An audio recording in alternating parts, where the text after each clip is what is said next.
Jen.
United States of America and to the Republic for which it stands one nation, under God, indivisible, with liberty and justice for all. May I ask the board to make it the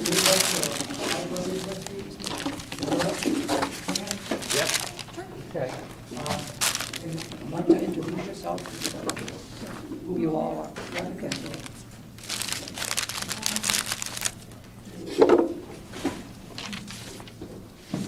I'm Caroline Butler from the New Library Trustees. With me tonight is Jan Newt, Jonathan Newt, and Stephen Masters. We have several members of our board in quarantine, which is, what's been happening with a lot of us these days.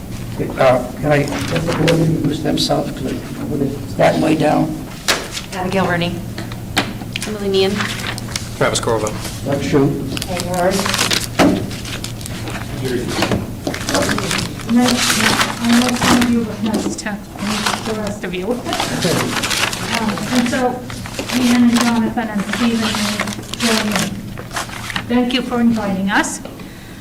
Just the little history lesson, which I'm sure you already know, but Louis Worcester Newt's will was dated June 15th in 1888, leaving $125,000 to build and erect new high school and library.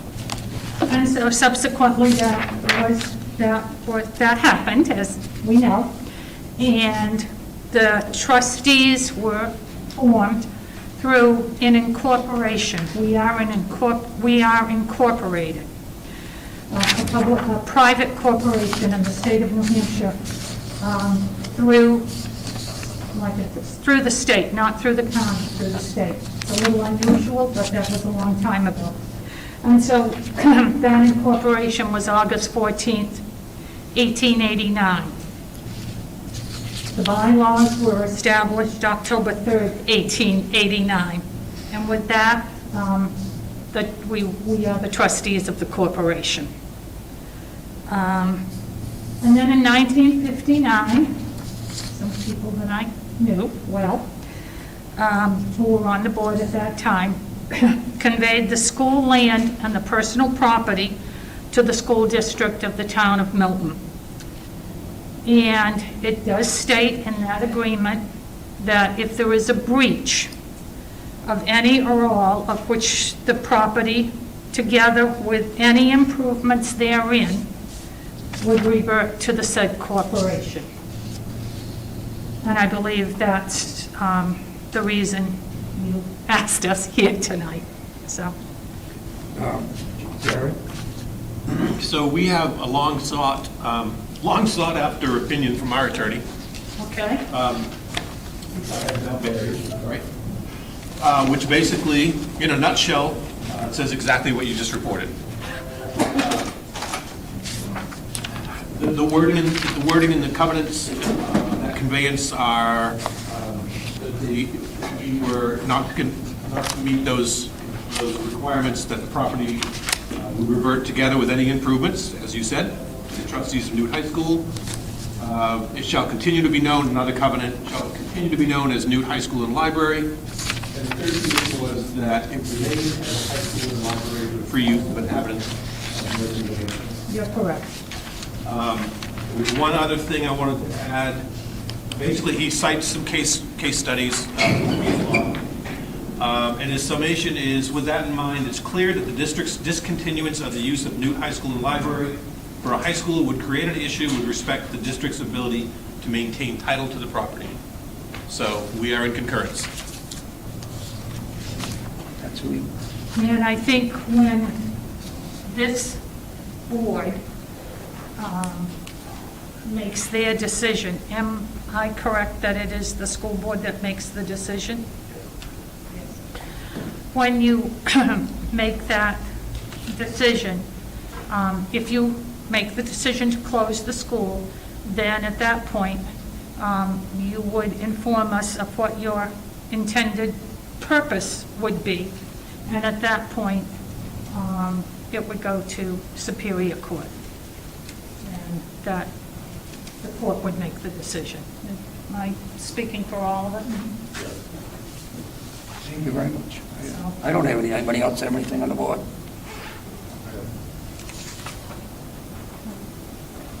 Thank you. Thank you for coming in very much. I'm glad we got that settled. Yes, we appreciate that. It took us a while, and I apologize. Because of COVID, the attorneys were really busy.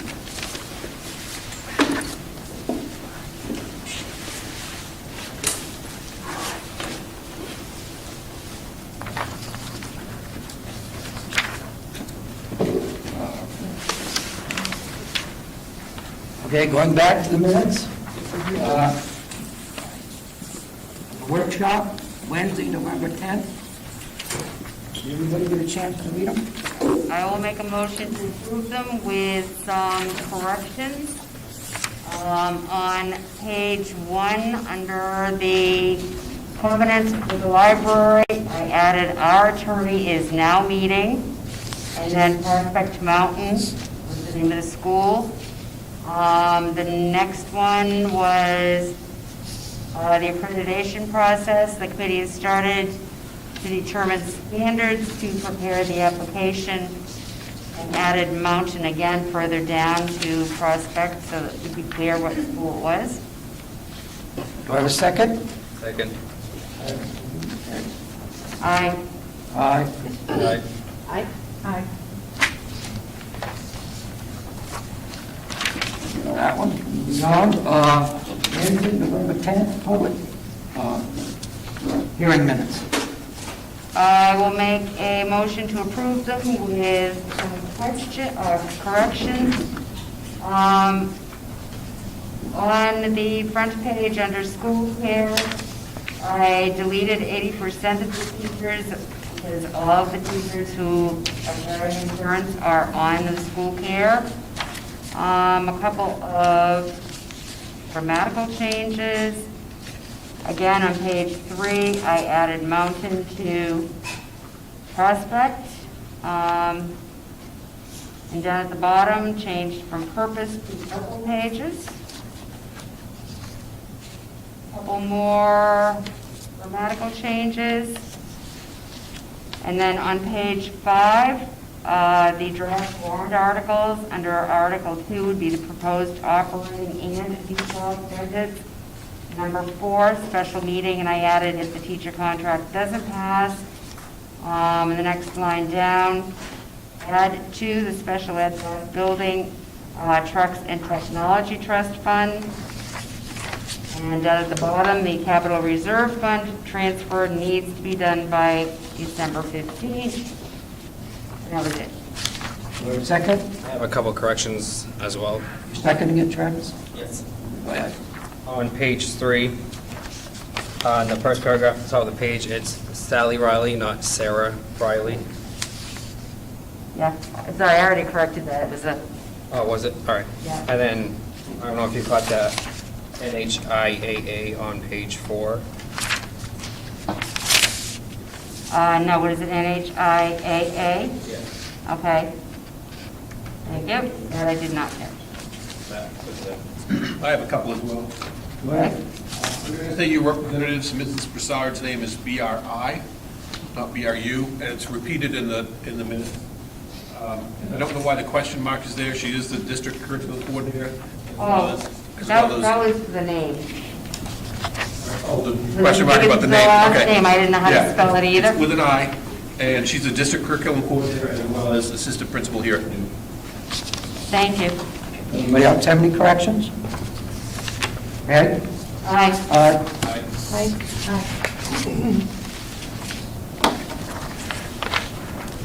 Moving on to Wednesday, November 10th, non-public minute meetings. I will make a motion with a couple of corrections on the second page. Under, what was it, the position of after-school teacher, I added the word stipend so that we'd be aware it is a stipend position. And then on page 3, the last bullet, was the motion to give Jerry Keisman the power to hire a second person. And then underneath the COVID policy request, added the word emergency sick days as far as the CBA is concerned, because that's what it's called. And then I did have a question on permanent sub, who the second was. I didn't know. I mean, I put Doug in there, question mark in red, but I wasn't sure if it was you or not.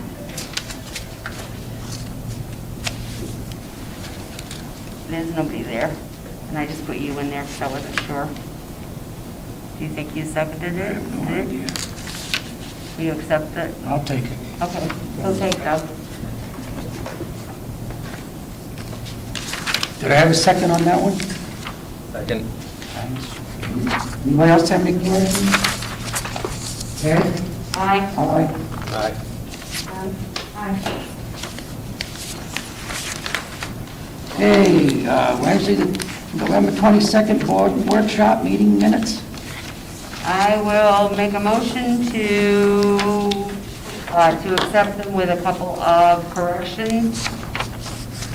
We didn't have everybody who was here sign in, but I did know that Paul Steer was here, so I added Paul Steer's name. On page 2, under number 4, we're partway down, John Sabina, the library and principal's budgets have decreased. And then under Doug, motion to remove and keep at the current amount, bringing the proposed budget down to something under the default, 37,000. And then transportations, I crossed out new equipment line because that wasn't what was actually discussed, so. Second? There's a couple more corrections. Who was that? Page 2, paragraphs 2 and 3. Under paragraph 2, next to discussion, it says Emily's name. That was me. That should be, say, Abigail. Oh, okay. And then also the next paragraph down, when it says Emily made a motion, it should say Abigail made a motion. That motion was mine, the amendment. We second them also, Abigail? Minutes. Oh, yes. Anybody else have any corrections? No. Ed? Aye. Aye. Aye. Aye. Thank you. All right, run back to public comments and visitors. Do I have any? Visitors. Let the young person go, Larry. I'm here. Hi, Oh, I'm Tony sorry. Burnham. So, missed out on the last meeting, kind of disappointed, but things happen. But I did watch it, and I have to say the decision rendered on mask was disappointing. With all the information that's been presented to you over the last several months about masks, vaccine, COVID, I had hoped that some of you have done some research beyond mainstream narratives and learned where we are heading today and in the future. But clearly, our superintendent has not been updated. And sir, do with all respect, the tactics that you imposed on the students, their parents and staff is sheer tyrannical. In your updated notices and in the November 22nd meeting, there's no data shared as to how many students nor staff or considered sick or dying to render a decision on moving in class to remote learning. Placing students on remote learning because you could not enforce mask mandates is an apparent bullying tactic taken out of playground politics, in my opinion. And let me remind you that at the last school board meeting, as you are here, sitting without a mask, and at that meeting, coughing several times without covering your mouth, just prior to the mask mandate decision. The hypocrisy is just endless. I can't even stand it anymore. But with all due respect, I consider that you think that you consider recommendation of resigning. That's how I feel, as well as many other parents that I've spoken to over the last couple of weeks. You're uninformed of the residential pulse of this community. I also like to recommend to the board to remove this privilege for the superintendent to be allowed to push any further remote learning. That is a privilege, okay, that came from the state that you can do that. So I hope that you honor that.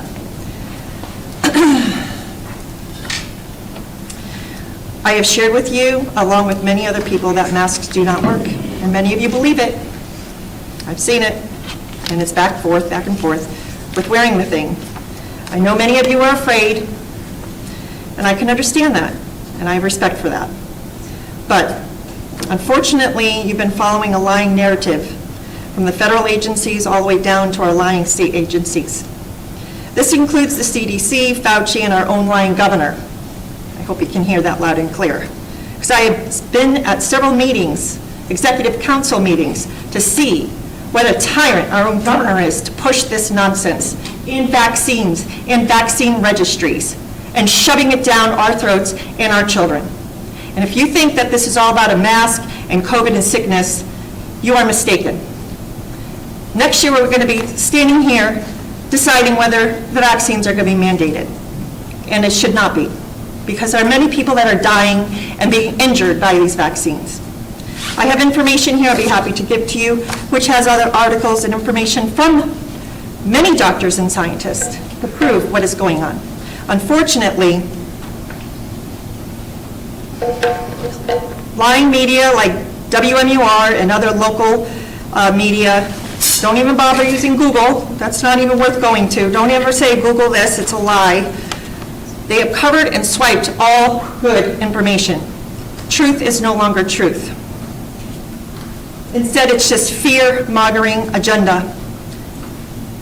These so-called viruses the enemy is pushing on us is survivable with proper protocol, and like many other illnesses, the older you are and immune compromised you are, the more challenging the recovery will be, just like any previous sickness, flu, virus of the past.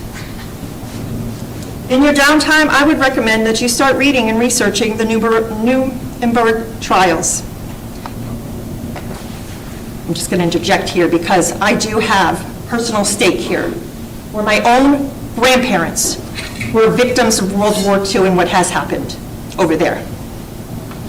And the lies and the changes in history that has come over time to dilute the seriousness of what led to what has happened in Eastern Europe back during World War II.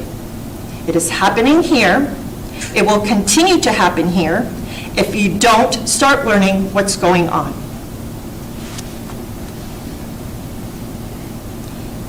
During that time, similar tactics were pushed through the government. Narratives, propaganda, billboards, signs, things in the walkways, wear a mask, wear a badge, put a star on. All of these things were just the stepping stones to the great trains to Auschwitz.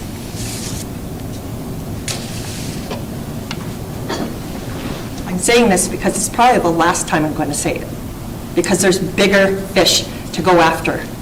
If you can't figure it out here, it's coming, and it's coming fast. I suggest you start using your critical minds and start researching and start looking beyond the lies. Use the minds that God has provided you to use. Speaking of God, last meeting, I was so surprised to hear Mr. Brown's interpretation of 1 Corinthians 8, verses 8 and 9. Pardon, that would be 9 through 13. Well, regardless, that whole section, the chapter, was taken out of context, sir, because if you had known what that context was about, it's literally about Paul speaking of the meat offered to sacrifice for idol worship. And it's unfortunate that you didn't know that, because there's so many other better verses to discuss about liberty and freedom and choices than to discuss the one that you referred to. And regardless, I understand, Mr. Brown, that you're very concerned about dying. I've heard you at several meetings referring to the people dying. So I'm just saying. No, you can say it, but I am. I'm saying it to you too, because you were probably there for some of those as well. And it is concerning. Nobody wants to lose a loved one. But the fact is, we all die, okay? That is part of life. Okay? People are dying. People are very sick. I've known many people that have died after being vaccinated, and I've known many people that have died after having COVID. I know of children that are being harmed from the vaccinations. I know of children being harmed by wearing a mask, getting pneumonia, having ulcers in their mouth. I don't do this just because it's fun. I don't. I do it because I know the facts, because I know what's going on. The reality check is that we are going to all die one day. And there's only been one that I know of, and that's Jesus Christ, the Son of God, that did die, but did rise on the third day. And he did this because he loves us, and even you, Mr. Brown, he loves you too. Thank you very much, and I would love for you to take a look at some of this material. give me one, I'll read it. Good. Anybody else would like one? Please. Please look up the information that's presented to you as well. Thank you.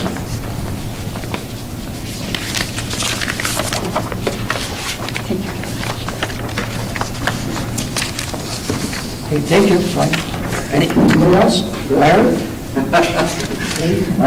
As a matter of fact, the reading was taken from 1 Corinthians chapter 8, verses 9 through 13. Larry, Paul said that he would not choose to be a stumbling block. And the stumbling block is taken both in an immoral, anagogic, literal, and spiritual sense. That would be 4 degrees of interpretation depending upon what denomination you belong to.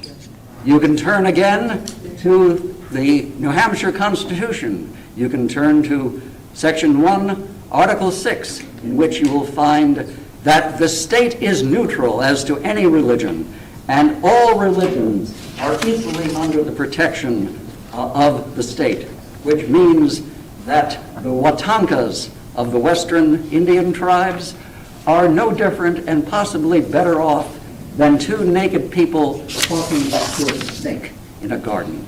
However, that's not why I came to the podium. I came to the podium in support of Orwell. You might remember 1984 and the memory hole. And I particularly like the fact that this school board has carefully reviewed the written record of its actions. When you have a written action, it never goes into the memory hole and is lost. You will have a record. You will have a record of who brought forward a motion to require masks for everyone coming into the building. You have a piece of paper on the front door requiring masks for everyone in the building. That piece of paper didn't go to the memory hole. It's still there. We have a motion requiring masks, and we have a second, carefully noted in the minutes, that says, yes, masks, but not peculiarly in that portion of the school where students are in closest contact with each other. Naturally, the virus is not an aerosol. But what I brought with me is Foster's Daily Democrat print. And it says, New Hampshire buckles under COVID and staff shortages. And then a dark day, COVID records set in main hospitals and ICUs. Turning to page 2, and we find in the same article prepared by, and it says, at least 17 states had detected the Omicron variant. And New Hampshire is likewise settling hospitalization records with 398 people with COVID currently hospitalized as of December 2nd. And lastly, one picture worth 1,000 words. And I go back to St. Paul, who said that his strength, his ability to eat meat, and if you go to any of the major analyses of Paul's writing, the Pauline Doctrine, you will find that he did not speak only of a literal event. The same way in Isaiah you will find the phrase, "He Parthenos," which for the King James is "a virgin shall conceive," and in the Revised Standard Text it says merely "a young woman," and the doctrinal wars fought over that. The cartoon, very simply, Santa Claus sitting in his Christmas chair, and a very hangdog apologetic person standing in front of him who did not get their wish. And Santa says, "I cannot make people care about other people." And that is the essence of Pauline doctrine, that you will care about the stranger without the gate. And if you are comfortable and do not care if other people die, hey, that's a religious choice. Thank you, Murph. Anybody else?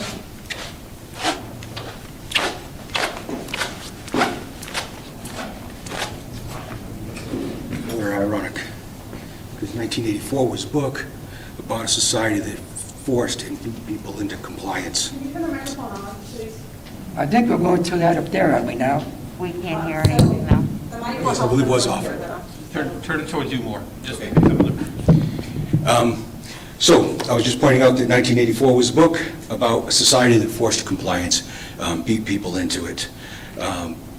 With regards to the masks, the school board is supposed to have an obligation to represent all of the parents. And not all of the parents want to force their kids to wear masks. Some do. And if they want to, they should be allowed to. With regards to the school athletics, you could have compromised and with these other schools and said that, all right, we'll play at your school then. We'll reschedule and play the game at your school. And with regards to the school administration, it looks really bad. It looks like they've been bullying the parents into compliance because there's no requirement by the New Hampshire Department of Health and Safety to require the masks. There's no requirement by the New Hampshire Department of Education to require the masks. You can find a compromise if you choose to do so. That's all I have to say about that. And Mr. Shute, this is a right-to-know request with regards to the Yes, I do. vaccine clinics. He has to go. There's a chain of command. He has to go to jail.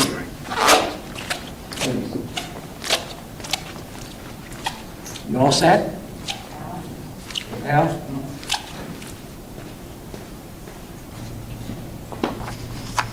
Al Goodwin, Athletic Director here at the school.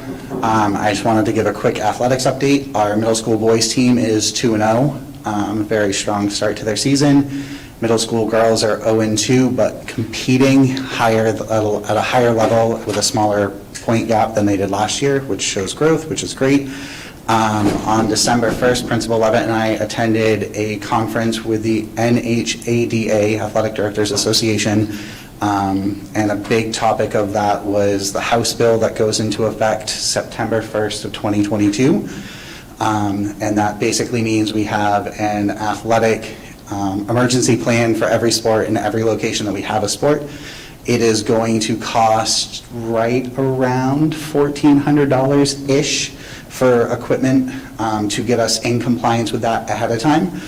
I will say, though, that Newt, a lot of the work that I've done as part of taking over as athletic director with the support of the administration, put us leaps and bounds ahead of where other schools are. Many of the situations that other schools are in for having these systems set in place, our schools either already had or had a slight version of that we've just had to tweak to be prepared for this. It was mentioned that we were the only D4 school that has as much done as we did because of the proactive things that we are doing. Some of the things seem a bit extreme, but we'll comply. Yeah. And then high school boys have their first game on Friday. They'll travel away, and then they'll be home on Monday. And then the girls will start, high school girls will start the week after. And we will start live streaming the games as well, like we did before, which will help out. So everything seems to be to be in compliance for the House bill, starting in September. And then, other than that, we're off to a great start with the winter sports. Thank you.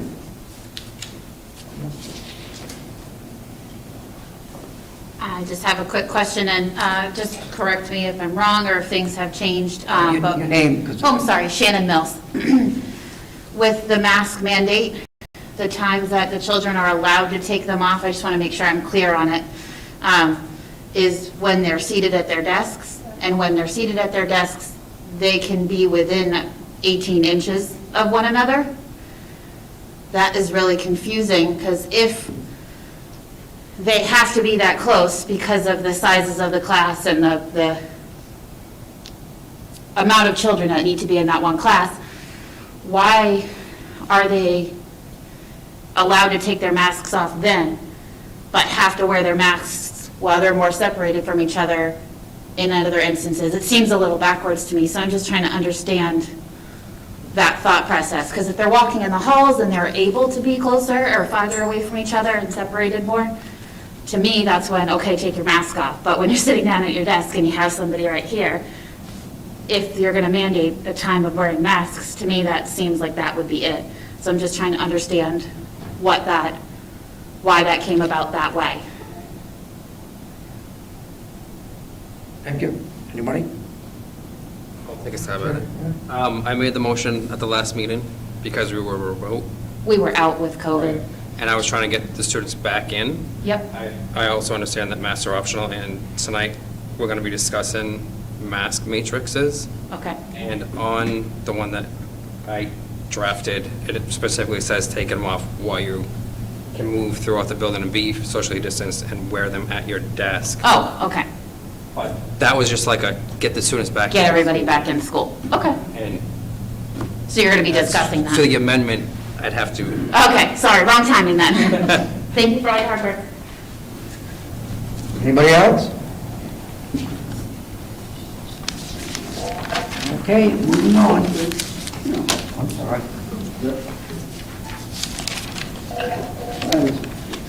Just fumbling through my back neurons, and wanted to, probably not everybody is keeping track of the Wetumpka. That was part of the, about the 1880s, following the end of the Civil War. The Gatling gun was one of the worst things that happened to the native populations of the plains. They had all the bullets left over in the Civil War. But the Western tribes began to reassert themselves, adopted some of the agricultural destination that had been prepared for them by the leaders. And the ghost dancers, or Wetumpka, began as a way to recover the tribal history and past. Naturally, all religions are equal under the Constitution of the United States and also Article 6, New Hampshire. Thank you. Can I close the public comments for the last time? Going, gone. Thank you, everybody. Going back to page 15, we had the library trustees. I've been told it's a school board vote. When do we want it to vote? The board. You said page 15? Is that on your, Yeah, I can't find what I did with it. it's the letter from the attorney? Right, I have it. I just-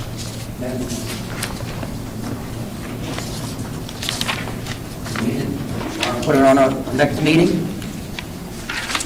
Okay with the next meeting.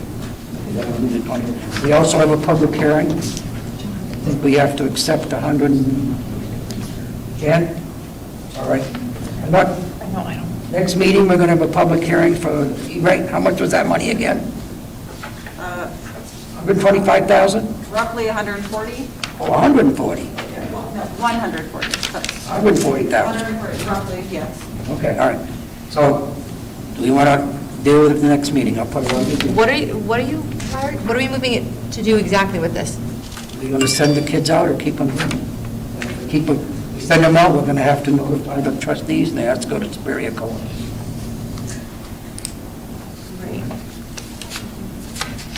Before we make that decision, shouldn't we have the information from Prospect Mountain, Yeah, Farmington? we're talking about it.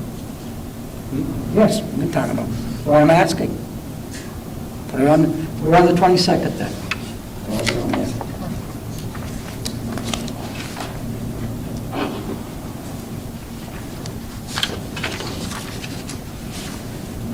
Moving on, administrative reports, Jerry? I only have 3 things that aren't going to be talked about by the principals, and I've lost them. Hold on, they're right here.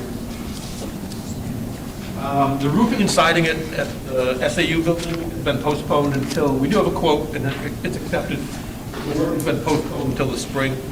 They were originally going to knock off the major roof part in the fall, and then wrap siding the next spring anyway. But they got weather and they got pushed back, and they don't want to pull the roof off and have us get 18 inches of snow. So they're going to start that in the spring as soon as possible. I don't know if the principals will notice or will mention it, or if Adam will, but we had safety walkthrough today, which is an annual event. We have to do a lot of paperwork in advance, and they basically come and check our work, make sure it's a safe place. As you know, or I might remind you, that our temp custodial work, we hired on with the company for until December 31st. We have no other applicants, and we probably are going to renew that contract. We have a meeting next Tuesday morning. Talk with them about renewing it for the second half of the year. I'm sure the terms are going to be exactly as they are now. It's just that we're just going to re-up. If there's anything different, I will let you know. And something that's not on the agenda, I have to do a resignation that will come up in non-public, but that's about it. I think the rest of the good stuff will come from principals. I just want to get the wrapping of the SAU. I thought it was partial of one roof and then the wrapping outside and not the total roof. It's the what do you call them? The porch roof. It's not the peak. It's not the entire roof. Yeah, that's what I thought. Yeah, just the overhangs. Yeah. So the rest of that roof needs to be done then? Yes. Okay, I Yeah. just want to make that clear. Anything else, Joe? I'm good. Financial reports? Wait, are we going to do other administrators? When they want to come on? That's after financial reports. Financial. A is financial, B is administrative reports. I'll call Jerry first. All right. Okay, financial reports, page 18 to 43. Guess we're doing pretty good because we have 1,659,801.67, 14.9% left over. This report came from Nate. No, this is mine. Your report. Nate is working on the expense report. Okay, well, all right. That's what we're showing right now. Nate's, we'll do an update. Any questions on it?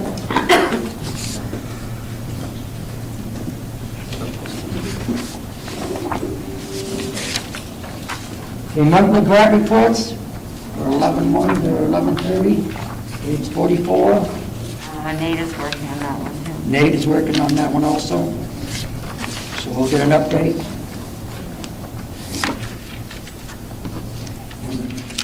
grant report, I said, didn't I? I say right. The next one's the grant report, 11/1, 11/30. Revenue, I'm sorry, I got it right. 51 and 52, it looks like. Any questions? Or should we be working on that one? He's working on that one too, but I mean, that one is not, that one is pretty good. So that money coming from the E-rate's not on here yet. We haven't accepted it, is that correct? Right. The E-rate's not on here yet? No. Okay. All right. The next, page reconciliation reports, they're going to be out of order by the page number. We want to accept them all at once, or how we want to do it? Okay, I'm going to just say 53, there is no backup. If you look at all the others, there's all the backup. So I will ask for the backup on this. I mean, the front page looks good. You want to pull that one out? Yeah, I would like to That's table May that 3rd, one. 31st? Yeah, What out, you want the backup? please. Okay, no, accepting the others? 6:30 and 7:31, I will make a motion to accept. They look fine. And I know that Mackenzie is continuing to work on them. And Sue had another one in her office the other day, but it was too late for the packet. Okay, do I have a second? Second. Anybody have any questions? Okay, Aye. Aye. that's for 7:31 and 6:30, 2021. Who's going to go back? Who's going to call the treasurer? I will. You I'll take talk, care of that, yeah, Ted? I will. It's going to be May.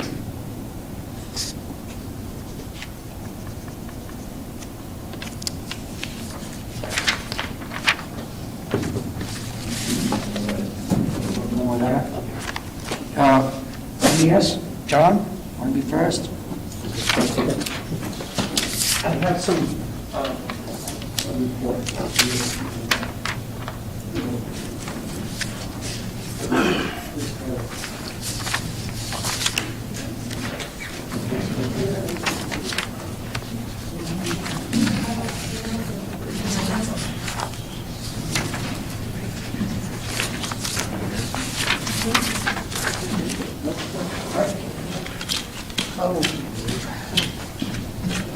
This is the data from our NWA scores. It's a fall to fall kind of comparison, and also it's a growth report as well as achievement report. So let me,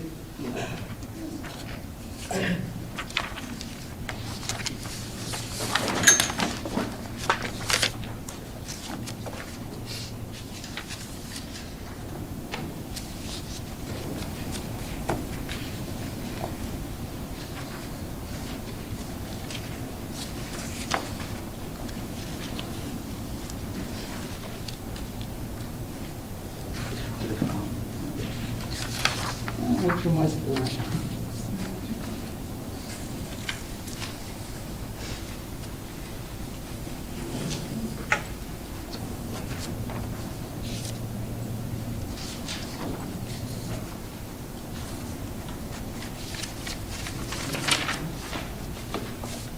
table connections.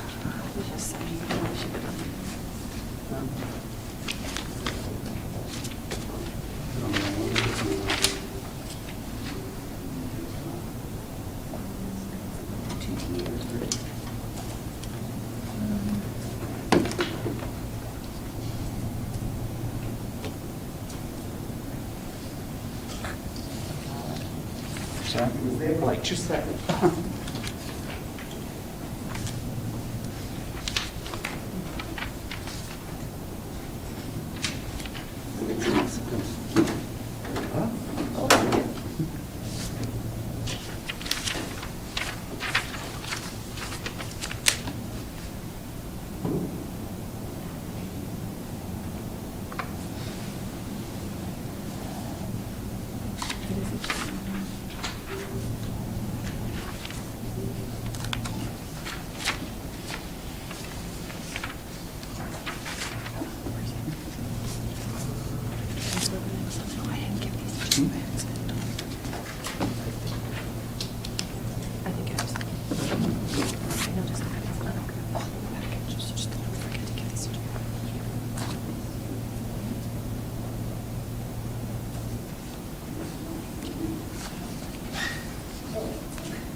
All right, well, people have copies, I guess they can go through that way.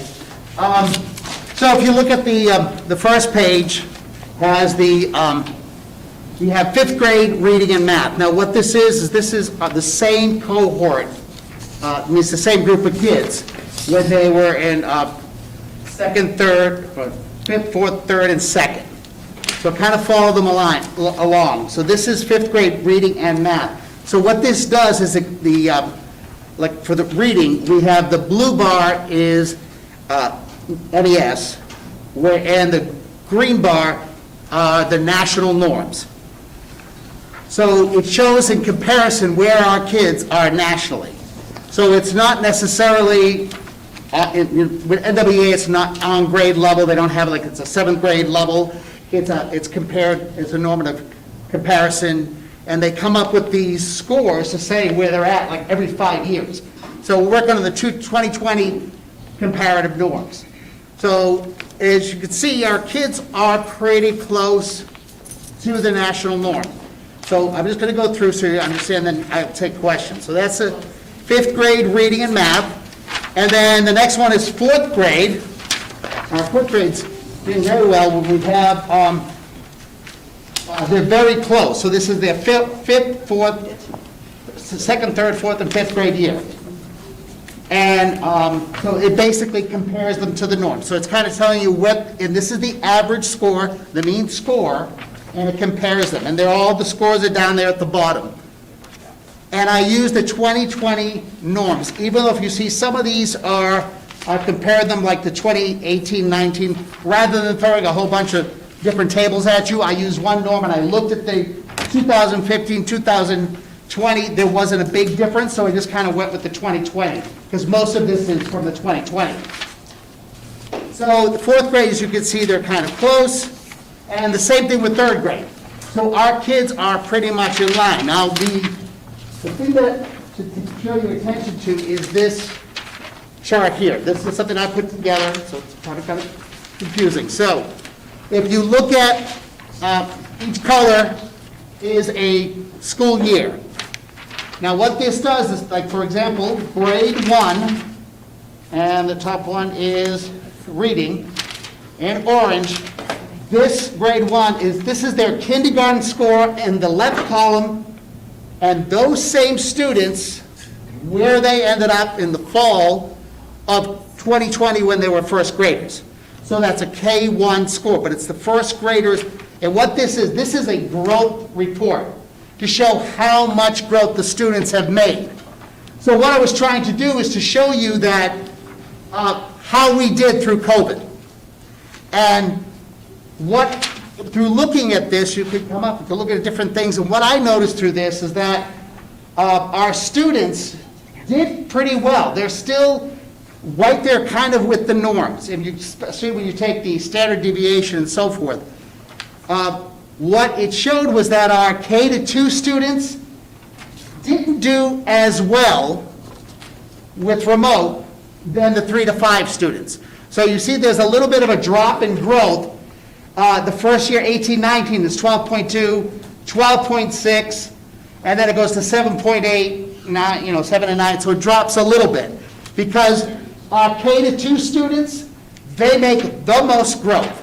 They have a lot to learn, and their growth is always bigger than 3 to 5. However, there was a little bit of a delay with the remote. They didn't function as well with remote.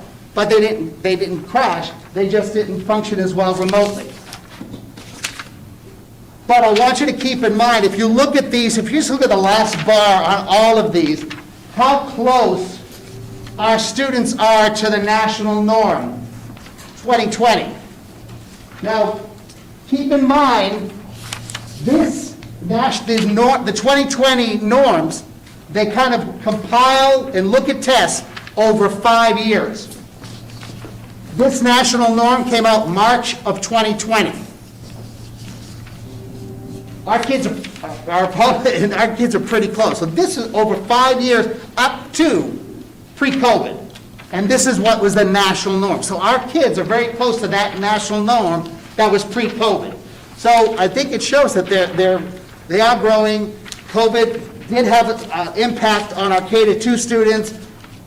but they handled it pretty well, and they are still pretty much in the, with the national norms. So, just to explain what that is, any questions from the board? I know it's a lot of information, but I just wanted to show you, especially with these, how our kids are doing, compared to the nation. And I was very happy with, especially the last parts, because like I said, if they were to do a national norm now, it would probably be a lot lower, and our kids would probably be beating the national norm, which is good. Questions on those? Everybody? No, just thank you, John. Okay. Thank you. I could do the three. I have quite a problem. And on the last page of that also, this is the list of the national norms and when they have it. That comes from NWA directly. The only other thing I wanted to announce is that we are having the vaccine clinic. It's before school and after school. It's for 5 to 11-year-olds. There is an in-school and after-school option. The after-school option, we don't need any paperwork brought to the school. The parents will park in the side lot right outside the cafeteria, and they'll come in that way directly into the cafeteria, and that'll be run by Goodwin Community Health. They can bring the forms that I emailed out, or there'll be forms there for them to fill out. And it is also open to all 5 to 11-year-olds in town and 6th graders who are still 11 years old. So we'll send it out to them. I know I've been getting some emails from parents wanting to bring their 6th graders over. And they could do that after school, during the after-school time. And any homeschool students, if they want to come, they're also welcome during the after-school time. Okay. Thank you. Anybody else? Jennifer?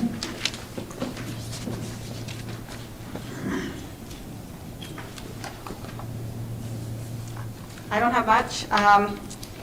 A few updates. We have the holiday concert next Wednesday night at 6 p.m. for anyone who wants to go. Chorus and band will be performing at that.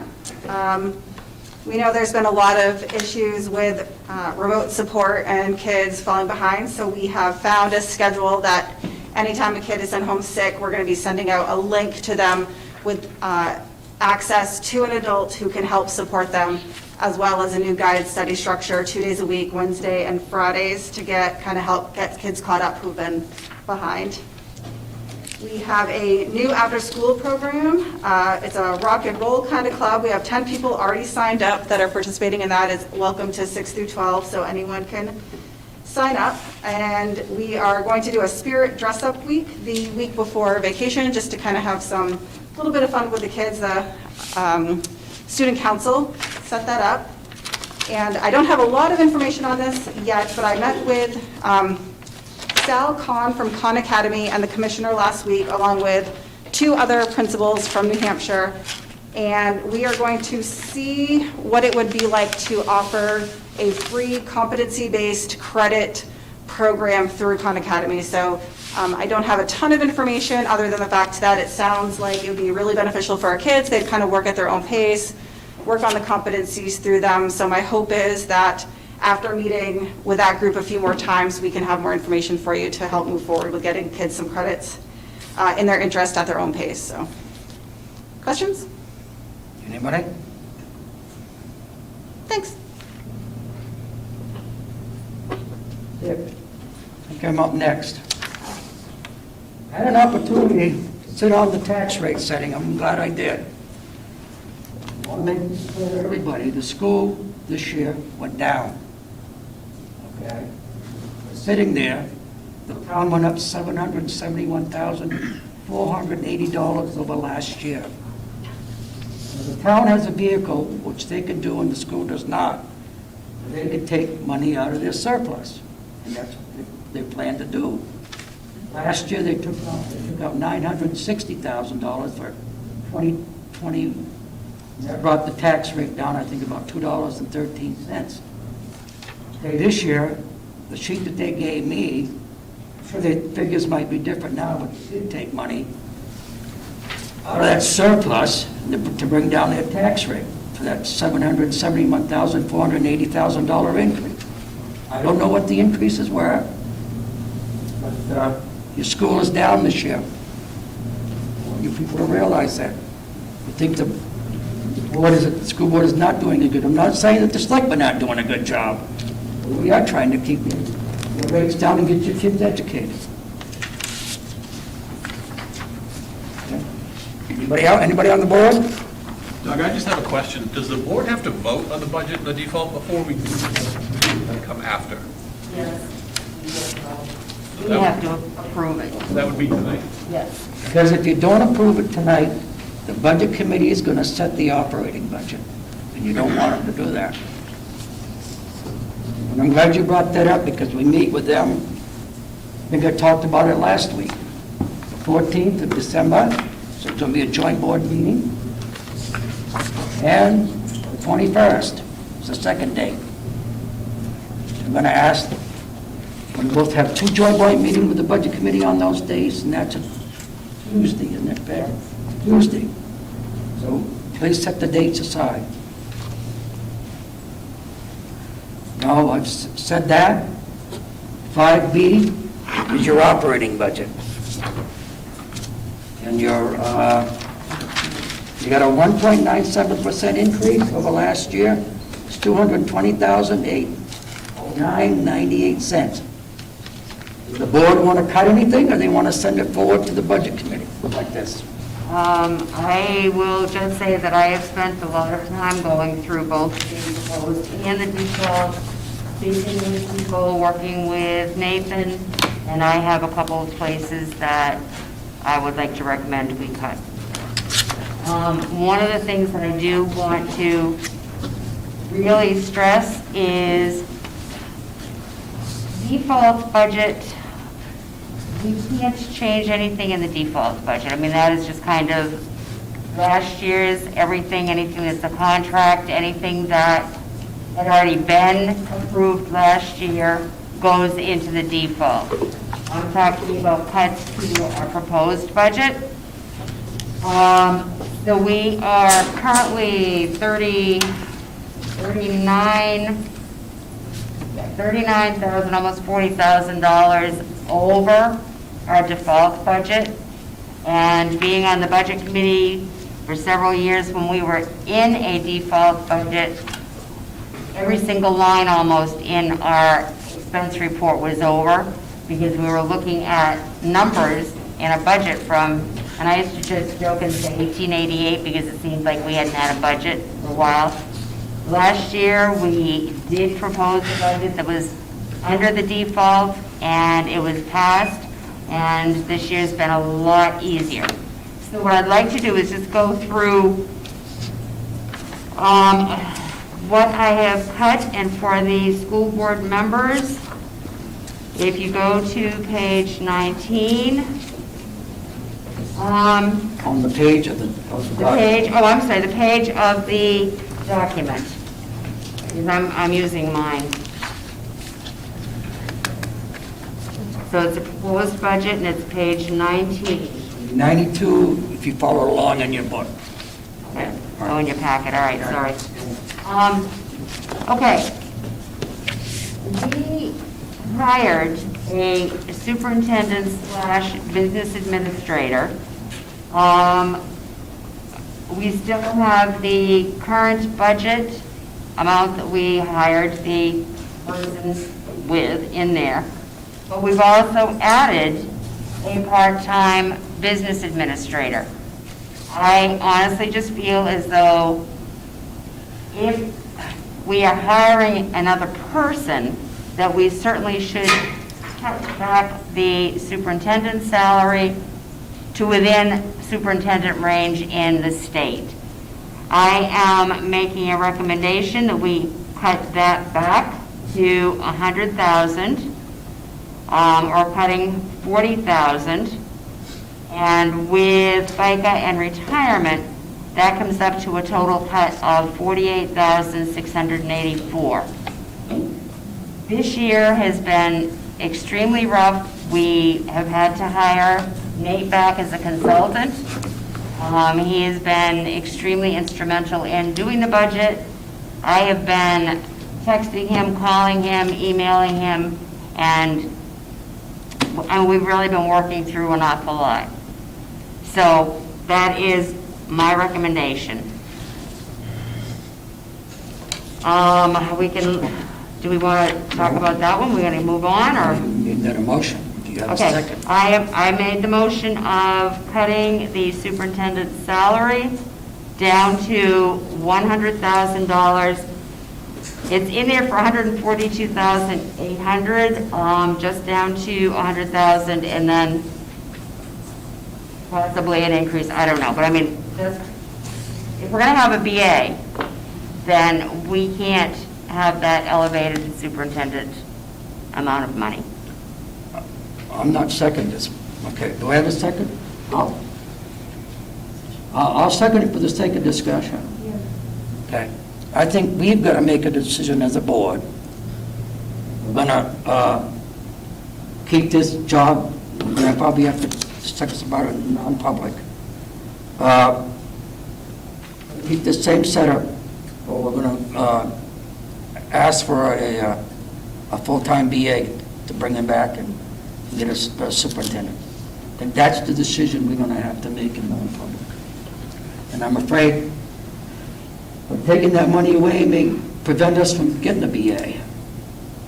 Well, there's $80,000 proposed for a BA in the budget, in the proposed budget, and I am not removing that, because I really honestly feel as though we need a business administrator in this district.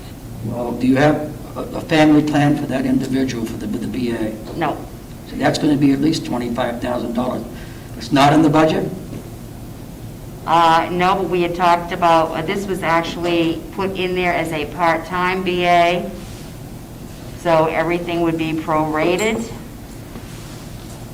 I think that's what the other person was making, what, $81,000? Yes, 81.6. So we got to determine if we want a full-time BA or a part-time. And if he has a family plan, I'm uncomfortable cutting $48,000 out of that line. For that reason, we need to discuss that. What amount do you want to bring that down to?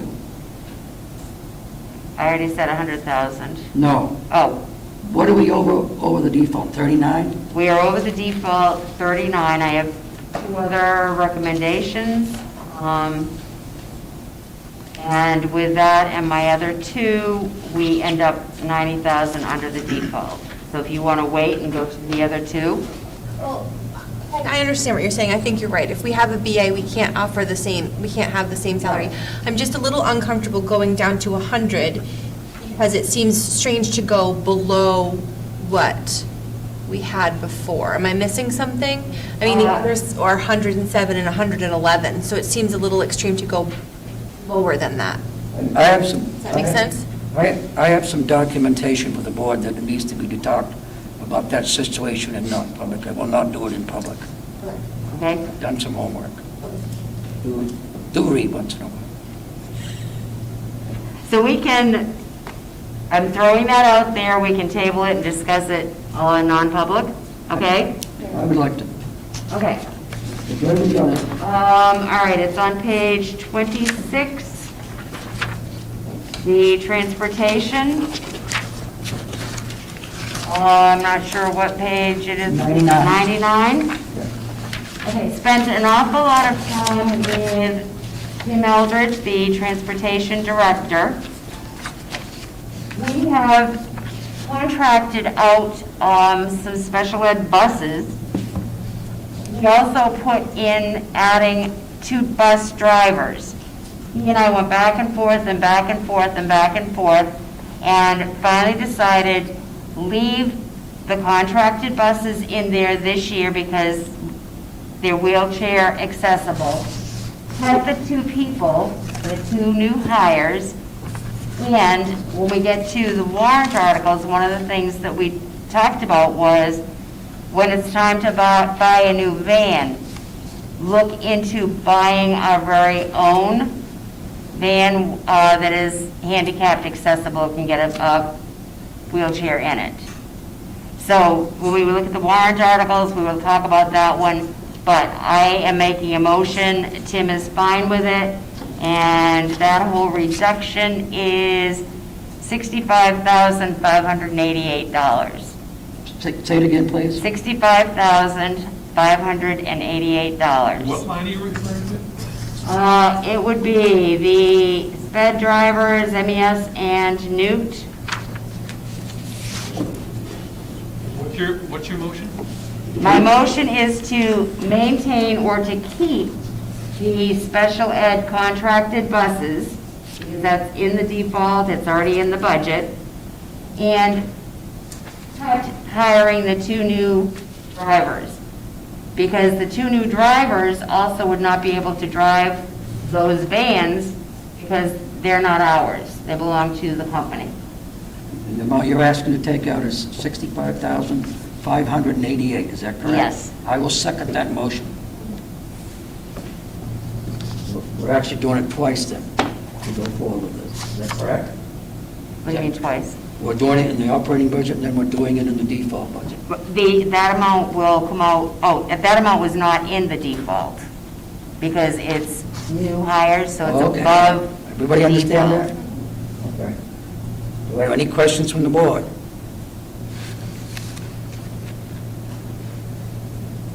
You all set?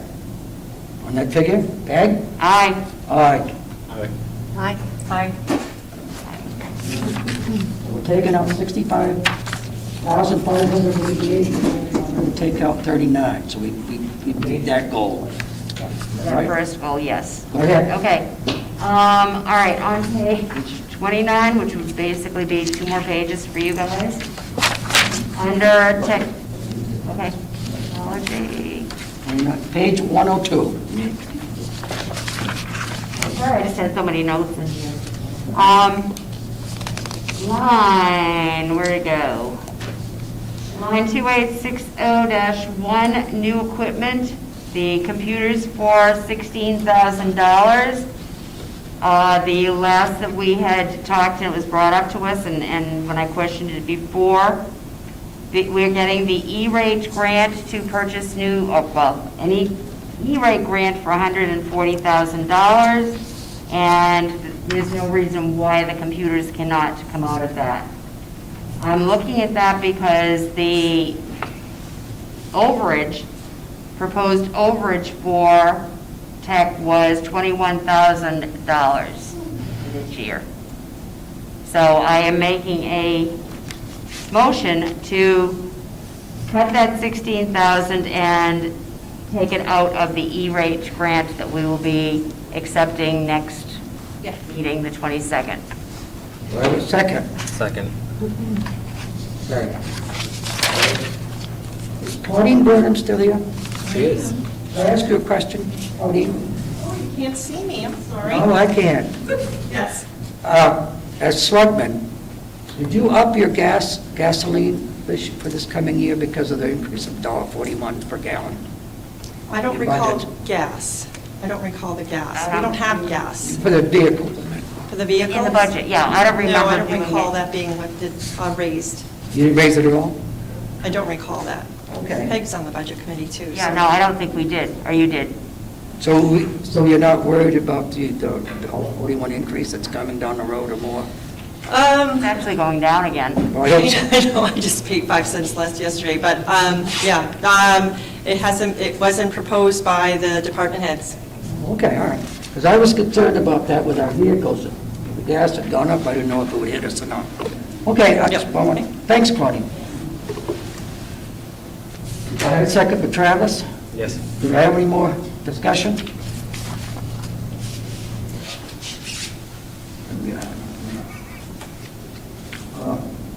Ed? Aye. Travis? Aye. Aye. No. Removed. It is 4. So we, 0. Okay, so right now we have 16,000 and 65,588, which brings us down below the default. below the default. Whoa, that's upside down. Okay, so that's around. Okay. Little calculation here. So what we have so far is, calculator,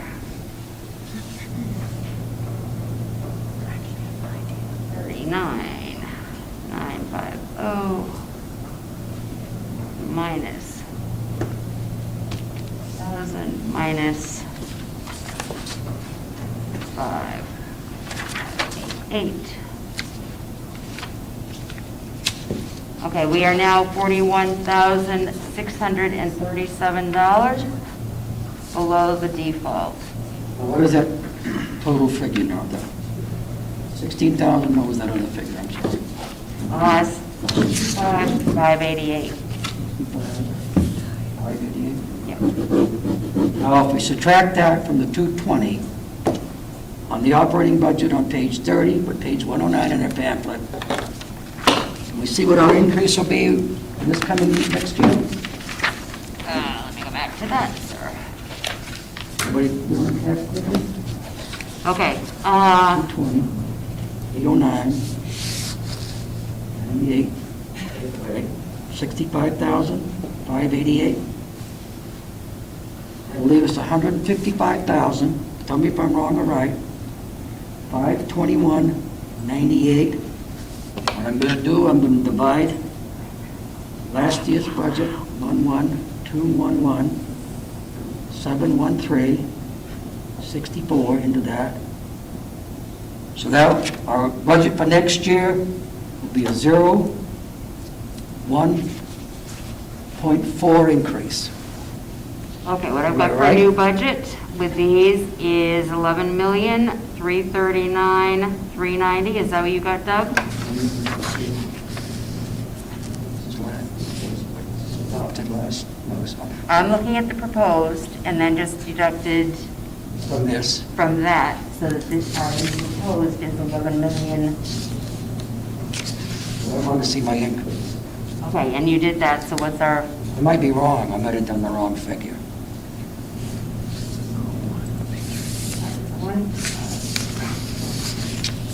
Now, this was prepared by name?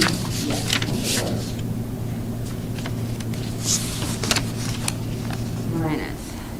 We're almost, proposed for next year is at 2%. Brought it down by, yeah, down to 155. Okay, so the variance is 127,676. What'd you get for percentage? I I just All right. erased it. Okay, so I guess what I'd like to do so that we can present this to the Budget Committee next Tuesday is make a motion to accept the budget in total of $11,339,398 with an increase over last year of 127,676, which is less than 1.87% at this point. Okay, this is the proposed. This is the variance. That ain't what I got in this, those are not the numbers I have here in this packet.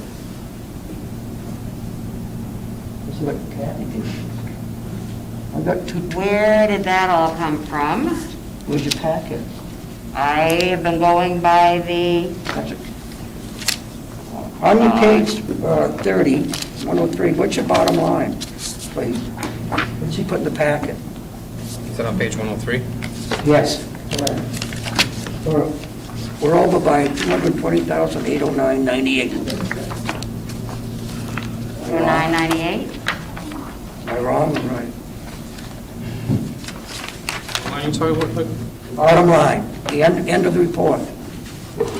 Oh, 220, 809.98? 809.98? So that's what Kathy put in the Okay, packet. then That's you the know one I've what? been using. I'm sorry. You know what? I was using the first one that we did, so sorry. that's okay. I will go back to.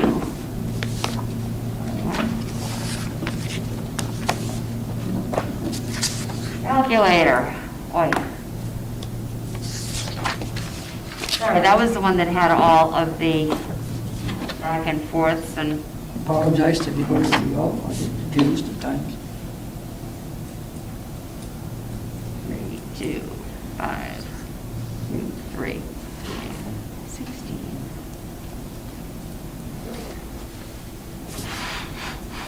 New figure will be 11,367,235.60. Am I right or wrong, everybody?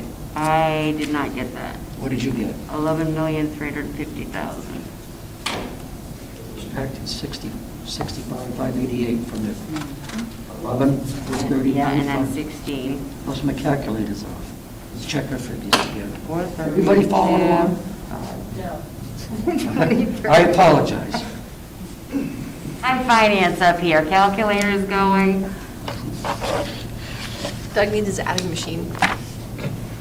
Taking away 65. Because 88. Thank you. 11,366,935.60. What are you taking it from? This figure, that's a proposed for next year. Yeah, I know, that's what I was doing You gotta too. take the 65,588. What are you giving me? And then 16,000 from that. Remember we took the other See? 16,000? No, we didn't. Yes, we cut the 16,000. No, I don't think we voted on it. Yes, we did. We cut it. 410. You voted no. Yeah, the rest of us 16 is voted- in there. You're 39. No, I was talking about the other. I was talking about his salary. I'm sorry. What was your figure here? Okay. What's the first figure we took out? 39? What was that? I have no clue what 39 Take is. out 39. We took out 60, 16,500 and and 16. 16,588. the special ed vans and the, I'm wrong, sorry. Go ahead. What's your figure? Okay, $11,350,395. Anybody comfortable with that? Do I have a second? Second. Discussion? Okay? Aye. Aye. Aye. Okay. Okay, so that will be the figure proposed to the committee next Tuesday. Okay, now, all we got to do on the default is just accept it. Yep, oh, yeah. I mean, there's not much we can do with the default. I make a motion that we accept the default. Sure we got the right figure here. Yeah, why don't I find my default budget? Sometimes I do better with plain old piles of paper. That'll be page 20 on the document, and page 130 in the packet. 11,381,028.74. Yep. Make a motion that that'll be our default figure. Second. I think the verb should be approved. What? I think the verb should not be accept, but approve. Approve. Okay. I love it, I got English teachers at work, I work with. Go ahead. Okay, we all set? Do we have a motion in a second? Yep. Okay, that was me and Peg. Any discussion? Peg? Aye. Aye. Aye. aye. Aye. Don't forget. Thank you, guys. I mean, I think the fact that we got it below the default is encouraging. Hey, we've got stuff to do. Yep. Get to it. No, it'll go easy. Okay, 5D is the proposed warrant articles, I did that. That'll be page 153. Okay, so what I did, tell me when you're all on that page. All set? 133, Doug. 133. See, some of these 130. sunglasses. Okay, the 121 column is last year's proposals, and we made those transfers, Gary, already? Sorry? We made that transfer of 135? I believe we did. Sue hasn't been in the last couple of days, but I believe it was done last week. So we should go into the... I'll double check. Okay. That column is what we did this last year, and our proposed is what we want to do this coming year. So we got to make a decision, if you want to make it a special warrant article, or if we want to take it out of the fund balance, we could determine the amount if we want to take out. right, the Newt High School Library, the 5,000, we just do every year, and that is a warrant article, it just comes right out of town says yes, okay, and then we just give the library $5,000. That'll be a special warrant article. Special warrant article, thank you. I will second that motion for that one. Peggy making that a motion? Yes. Okay, do I have any discussion on that one? Peg? Aye. Aye. Aye. Aye. Passes. Okay, the next one is the maintenance vehicle. It's on the CIP, and the proposed payment for next year that was put in was $21,000. Now, also, down at the bottom, on the notes, we have a 2010 Ford pickup truck with a sander, that's the big one. It's got 25,398 miles on it. Then we have the 2004 Chevy Silverado, which is a pickup with a plow, 3/4 ton, has 158,275 miles on it. So you're going to pay at least a good, I talked to Pat, at least a good $60,000 probably for both of these vehicles, probably for that other one a lot more, the big dump. So I would like to make a motion that we put $21,000 taken out of the surplus and put it forward in the warrant article. I will second that. Let's take a discussion. Everybody understand what's, I'd like to make it a, Fund balance. from the fund balance. Put it in the order that we want. Any discussion? Okay? Aye. Aye. Aye. Aye. Thank you. Now, special ed, I would like to not put any money in the special ed this year, because we have, I finally got the accurate numbers. Okay? Peg was there when I called. Special ed right now, we have an issue. We have $307,017.92.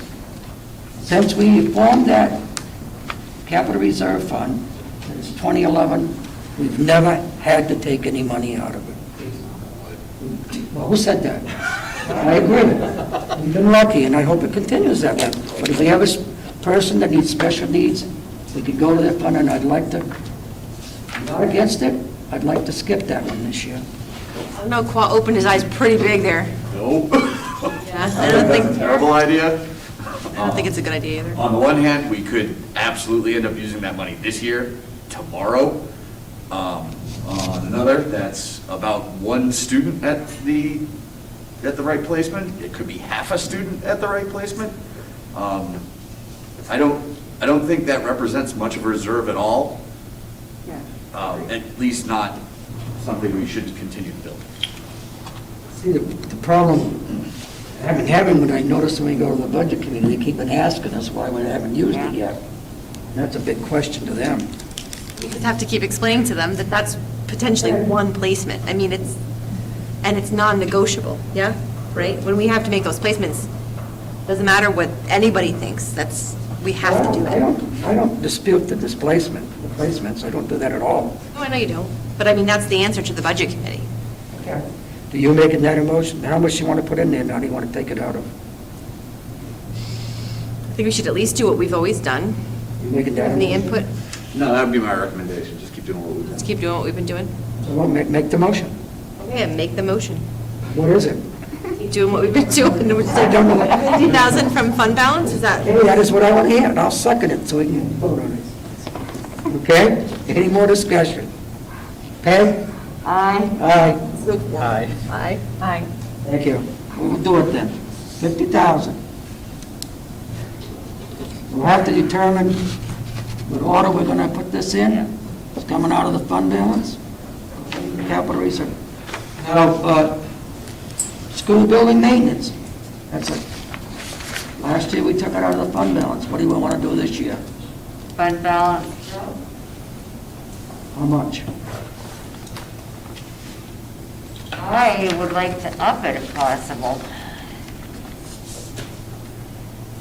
How much do we have for it? In it? Yeah. It's on that next Turn the page. It's in there. Did Travis to turn the page? 156,000. 671. What do you want?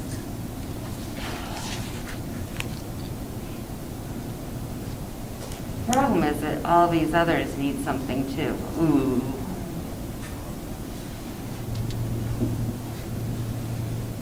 At least the 50,000? Does anybody think we need more? Other members? How many outstanding projects are there that still need to be done? We never know. Yeah, Adam's here, isn't he? No, he's not. He's not here, okay. I'd asked, you couldn't make it, Jerry? Oh, where are you? I said I don't recognize you. I'm sorry. I apologize. There's a disadvantage to masks.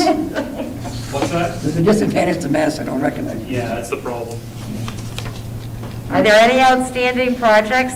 I don't think I'm comfortable saying anything right now about any of that because I'm only being here 3 weeks. I don't really want Okay. But we gotta do the roof on SAU, don't we? But that's to, already, honestly, even look at the roof if you want to see it. that was all part of the 40. No, you've already done the porch part. Oh, the whole roof. Has not been Okay, done. I'm sorry. You're gonna make, thinking about that too. I only know the recommendation from the contractor when I talked to him the other day. What's that? The roof on that SAU building. Did he give you a rough estimate? No, no. Okay. Well, what do we wanna do on that one, everybody? Well, I'm going to say at least the 50,000. Okay, then I'll second for 50,000. What do you want it to come out of? Fund balance. I'll second that part of it too. Do we have any more discussion on that one? Okay? Aye. Aye. One. Okay, next one is that school bus, fund balance. Okay, if I can just give a dollar amount. Tim has done the next bus, van, whatever he needs. And the next van is for 2023. And he got a quote for wheelchair accessible van is about 70,000, where a normal van is probably about, was it 37 or something? I think that's what we paid before. That's in here, 27. $7,000 in that. Right. It was 27,000 that we paid. So I would like to do 20 for that. I will make a motion and take it out of the fund balance. I'll second that. Who was that? I'm sorry. Abby, okay. Do we have any discussion? Okay? Aye. Aye. Aye. Aye. Okay, the last one is district school technology. I'll make a motion to put the 10 in, out of the fund balance as usual. Second? Second. Travis? Any discussion? Okay? Aye. Aye. Aye. Okay. Okay, can I add 2 more to this? Do you mind? The employee retention plan. Well, that was, no, yeah, we already voted on that. Okay, so that is definitely going, okay. You already voted that on November 10th of 2021. So that's going to be another water article. It's going to have to be added to be 6, so it'll be 7. Right, but there is no dollar amount with that, so, That's just to adopt the right, the plan. employee. The other thing is the teacher contract, the CBA, but we don't have any idea yet how much it is, so that'll be another one. That'll be 2 more. Yeah, 2 more because we always do the actual CBA, the dollar amount, and then if it doesn't pass, a special meeting. And we have a primary again coming up in September, I think it is, which is great because it's already a vote. Otherwise, it costs us a lot of money to have a special election, so. Okay. Now, Jerry, you kind of got a heads up, the warrant articles that are going to be written. These are going to have to be written and then approved by the DRA. By who? DRA. Okay. I have the template, I just need to put those numbers in now. Yeah, well, you have the templates, and they approve them, and then, because they're going to have to go to the budget committee too. Yep. We probably, possibly can get them by the, By the 14th, it would be great. probably, or at least by the 22nd, that date, I think it's 21st, 7 days. 14 and 7 is 21. so- Yeah, you're right, okay, all right. We can do that, that'd be good. Does anybody have any other thing they want to add to this list? Or any more warrant articles on the board? Okay, thank you, everybody. All right, so 1 is the hires, 2 operating default, 3 is the CBA, we're going to do there, and then special meeting is 4. You want to do the chronological order? I think we should, we always do the new library. Right, let's see, get it written.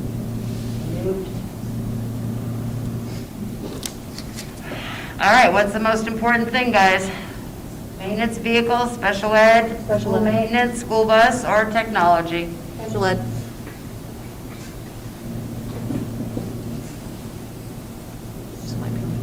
I'm going to say building maintenance or school bus. Pretty important too, maybe after Travis, special what? ed. I was going to say either building maintenance or school bus, and then Abby was saying that she thinks school bus. Right? Yeah, after special ed and before the building. Oh. All right, so what are you guys saying over there? I'm hearing all sorts of things. And I think the building is extremely important, the trucks are extremely important. They're all extremely important. They all are. School bus is extremely important. We want them all. Okay.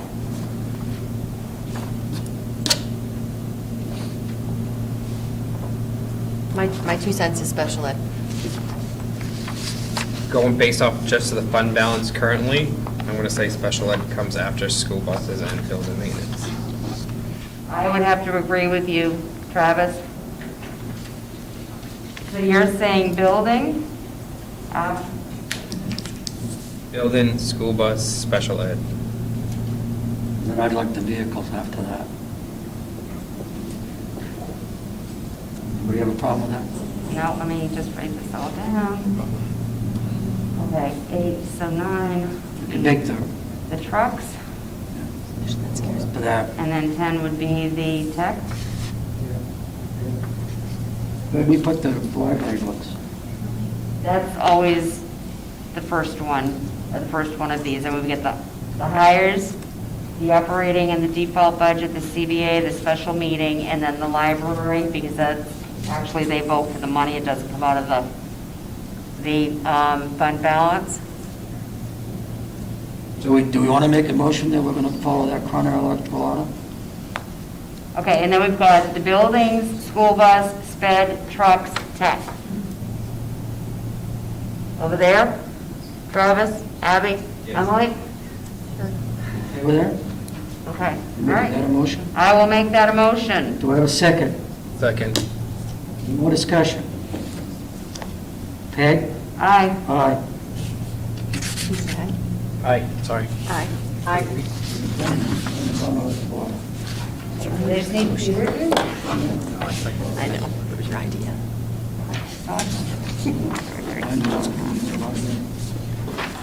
All right. I think Jerry and Travis, I think you have it.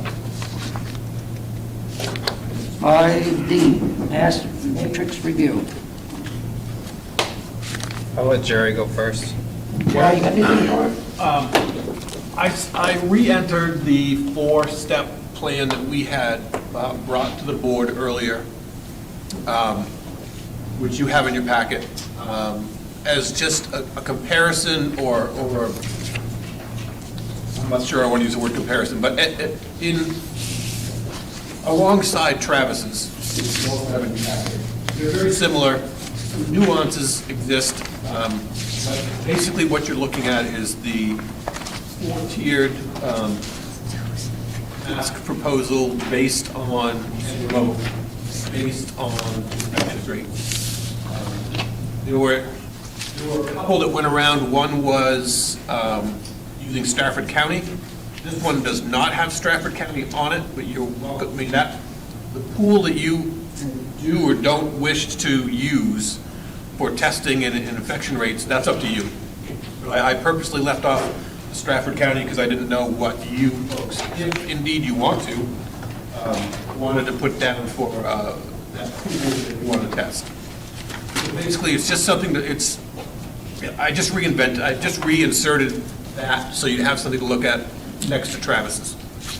Look, the only thing I want to say about any of these matrices, where the initial number comes from, is from the people that get it on the outside and bring it in. The test, it's in the community, it's not in the building. It doesn't originate in the building, it originates outside. Oh, I'm sorry, I misspoke. You have the Stratford County one as well. Sorry, I didn't know they were both there. I apologize. I don't know. You have all of the former plans with slight nuances like Stratford County or not Stratford County for your viewing pleasure. I know, which one is Stratford County and Right which? on the left, at the top section, the very first one in your packet, up on the left-hand side, you have the percentage of 100,000 persons in the past 7 days. 136? Yeah, 137. Up here, you see where it says Stratford County as the pool. Oh, okay, all right, And yep. again, that's just what was out there. I'm not proposing any of these three. I'm just showing you what they were. Okay, so 136 is our town? 136 is nothing. You can decide whether it's your town, Stratford County, school, whatever. Okay, so 137, 138, 139 are all Stratford? No, only 137 is Stratford. The other ones are not defined.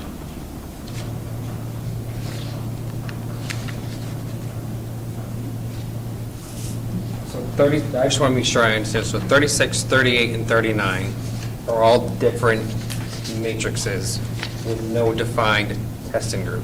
38 and 39 are the same document, It's just a two-page document. just not a very streamlined version, so you have a lot more verbiage.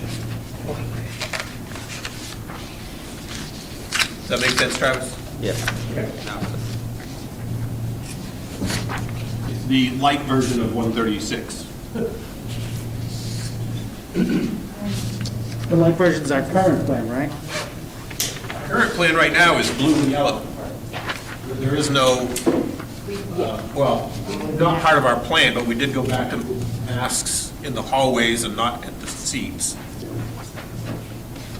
But in terms of plan, what was voted for a plan, it's only blue and yellow out of that, out of the fourth stage. And you want We to, never accepted this. We never voted this. Yeah, it really never got voted on. We just said, we're going back with the Blue and yellow. That's why it was light, because you said we didn't want to do that, we're going to follow blue and yellow. Right. That was the goal. You said blue. Right, yeah, we pulled the policy out of the blue and yellow guidelines. Yeah. So we didn't really vote on orange or red, and we also didn't really like the criteria. Yeah. Because, I mean, the criteria had us, before school even started, we were in red, based on the criteria. To It was simplify, ludicrous. what we're looking at, and maybe I'm not following along with what we're doing, but this is what I'm going to do. I'm going to make a motion that we just ignore the Stratford County one, because that, our community is not Stratford County. We went through that at the first board meeting, that we need to simplify what we're looking at. So do we want to determine community first? I mean, how do we want to do? Actually, if we're, I mean, we've already established we can't control what happens in the community. The idea is to prevent the spread within the school building. We need to look within the school building. So, I agree. so I make a motion that our community is a school building. Yeah. Second that? Second. Just for clarity, is that no matter what, if any plan you adopt, you want the pool to be the school community? Correct. Correct.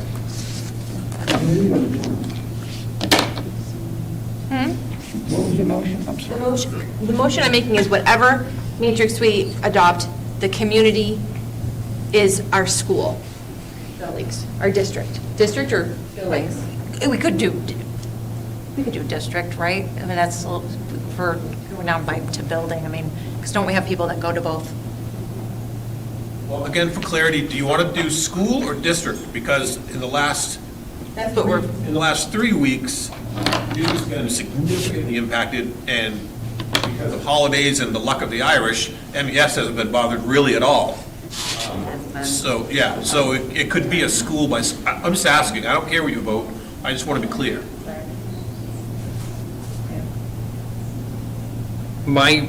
The one that I created was per building. Okay. But if there's students and staff moving between the buildings on a daily basis, then it would be better to go. Really aren't. There's not really a lot of crossover, okay. Remember, the trouble Then by is, building makes sense, yeah. Kids are going, crossing over to different families, both the high school and middle school. Yes. We're gonna handle that, Our families crossover? Yeah, that's what I'm saying. That's what you're saying is, we get kids elementary and high school. The question that I have, though, is less than 5% with your percentages, and what I did was take the whole school population, 500 kids approximately, and then multiplied that times 5%. And it's less than 25 kids. I mean, I think that's 25 people. I think that's an awful lot to have COVID in the district, in the two buildings. Far too much. So I just don't like that percentage. It just makes the numbers too high, Travis. The goal here, in my opinion, is to keep people out of masks as long as possible. Whether it be optional or not. But I don't want it to be like, we're going to leave here tonight if we decide on this, and immediately go into red, mask mandatory. Because right now, the current way it is right now, the mask mandate expires in January. For who? For everybody. For everybody. For everybody. Right after vacation, to me, is not the best time to put the mask mandate away, because everybody's going to be traveling again. I mean, I've been watching the numbers, and right after Thanksgiving, Milton just going way up. And in the last 14 days, I want to say that like 48, 49 new cases, and we currently have about 38. How many are currently active at the school? No, I know, but what I'm saying is, it's after a holiday.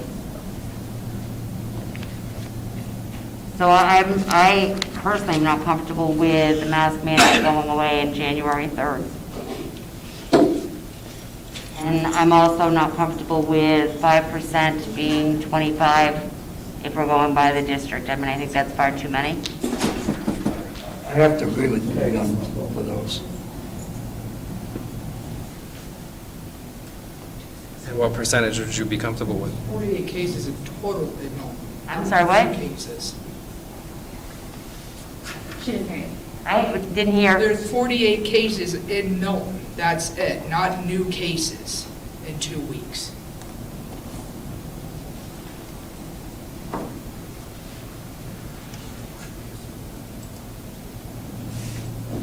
So what percentages would you be comfortable with, Peg?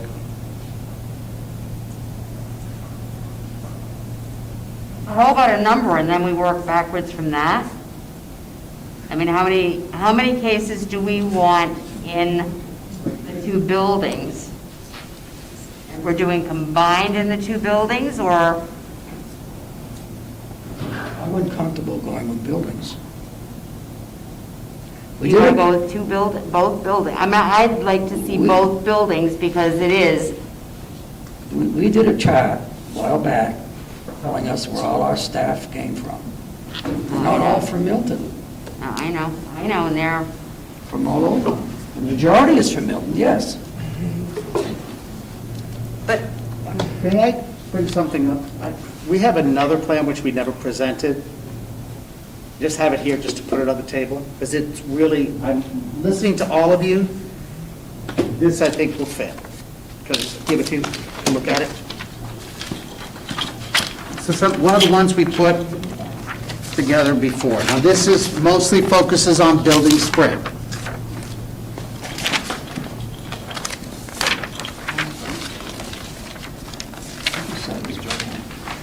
Okay, so what this is, you're supposed to pass it around. I only have one, I'm sorry, I wasn't planning on doing it, I just happen to have it. So if you look at this, there's a level of community, we have to consider a level of community transmission. Just consider it, doesn't mean we have to go to mass with it. However, we have cases within the facility. So what this one does is if you have low sporadic cases outside of the community, masks are optional. Even when it has to be minimal. So it's almost matrix, minimal and minimal. So it's minimal sporadic spread within the school and or moderate within the school, it's optional. Now this is based on the New Hampshire recommendation, but we modified it a little bit so it did not, it wasn't as restrictive as the New Hampshire model. So so right now, we have substantial spread within the community. However, cases within the facility, let's say that they're moderate, they're not as high, okay? So the bottom, the orange, we would be recommending the mask. They would still be optional, but they'd be recommended. Then when you start getting single clusters within the building, and we have a minimal, a moderate, or substantial spread, that's the second line. So what this does is, it's more targeted, it's recommended. Masks could be mandated in classes, grades, areas in school where a cluster is present. For example, I had 2 fourth graders in the same classroom become positive this week. We would target just that cluster and say masks for a week or two, just to get it not spread within the community. But it would still be recommended, but with a little bit of a mandate targeted. Okay? And then what happens though, if we have real substantial, we get a lot of clusters, which is where we're at now, well, we were earlier, that's the last line. So basically, once we get to the bottom row, high clusters and high spread in transmission, high transmission into the school, high transmission outside, we go to universal mandates, which we are now. But what this does, it keeps options and it focuses on what's going on in the school. So with MES, I'll just talk about MES. We would, before Thanksgiving, we would still be in orange because we had low sporadic cases, just a few here and there, no clusters. Now that we're back from Thanksgiving, because I have a couple of clusters, say in 4th grade, I would say go to the targeted recommended, and part of what we talked about was we'll put flags out in front of the school, just like we do at the beach, okay? There's going to be a high surf warning. So they know that even if it's orange, it's recommended, but you know that it's a high surf, whatever it is. It just gives you that warning. So basically, if you look through some of these things, so no staff man, we've changed it. This is from August. Masks are mandated on the bus. Then we go to blue, yellow, and orange masks would be optional. Red masks would be mandated because we have a high spread within the building. That's when we start mandating it. Targeted, like I said, would be within certain classrooms or grade levels. Alert, go out to Paris. These are just particulars we talked about, but we haven't solidified them. But this is a little bit more about focusing on what's going on in our building. So The guideline provides parent choice as voted on by the school board, and if, in the last line, if COVID becomes present in the school, administration would need to universally implement every possible safety procedure to avoid further infections and/or need to close the school. So let's forget about it being COVID. It could be the flu. It's the same thing. We have norovirus in the building. We have a flu outbreak. This would allow the administration to go, oh, that fourth grade class is having a major outbreak of flu or COVID, whatever it is. We put in safety procedures in place for that classroom. But it doesn't have to go throughout the entire school. Like right now, where I would be, for where M&S would be in the yellow. Because we have a single cluster, because we have 2 cases in one classroom. And we would focus on that classroom. Once we start getting other classes, like what Newt did, they ended up with a lot more cases that were spread throughout the school. They had multiple clusters, which was like on the border of an outbreak. That's when we start going with the mandate, because it's in the building. Only happened once, yeah. And he was probably from this morning. Yes. I don't know, maybe my memory is gone. Yep. But with your outbreak in the one class, I just remember when we were hybrid, that if there was an outbreak, then that class was now hybrid or in quarantine? We didn't have an outbreak last year. So I don't remember what we had decided, but we never ended up having to go there. We only had last year about 3 cases, I think, total for the year. All right, maybe it was Newt then, or maybe Jen. Yeah, Newt went to a hybrid and a remote piece. So if you had 2 kids or even 1 kid, if I remember correctly, in one class, especially when you were hybrid, because it only impacted, half the kids that would normally be in that class, but they were quarantined, correct? Correct, but remember the rules last year were that any close contact had to quarantine. So if they quarantined, there was no class. That was the difference. That's not a rule now. No, I know, I was trying to remember what was in place last year with, and I hate to call it a cluster, but I mean 2 kids and... Actually, cluster is 3, and what they're going to look at as far as a cluster is, can you prove that the kids, that they got it from each other? Like we had, some of the cases we had before Thanksgiving were siblings from Newt, and the family got it. It did not spread to anybody else, so we would still be in yellow and not requiring masks. By targeted, we'd recommend them, but it would be targeted. Now, what I would be doing if we didn't have the full mask mandate, and we had this in place, for me specifically for MES, we have a couple of cases in one grade level in one classroom. I'd get them to mask up for a week or 2 till the cases start subsiding. So it focuses more on what's going on with our kids. It becomes more of a Band-Aid because it's got to come in. Once it comes in, what happens and it spreads. Now, the cluster, like I said, they have to be connected. And once we get 2 to 3 clusters, we're considered an outbreak. But we haven't, MES has not had that. Newt has, that's why we went to remote. But once you start getting an outbreak in the building, and like I said, this focuses on in the building. It takes into consideration the community. Because, if you have if you're in the blue in the community, but you have 4 kids, 5 kids in the building that have it, you're going to have to focus on what's going on in the building. So that's where your outbreak is going to be. It's not going to be in the town or whatever, even though there are 48 cases in the town. But this allows us to focus on the building. And we can use this if we get the flu. If the flu is an outbreak, because they said the flu's coming back a little stronger this year.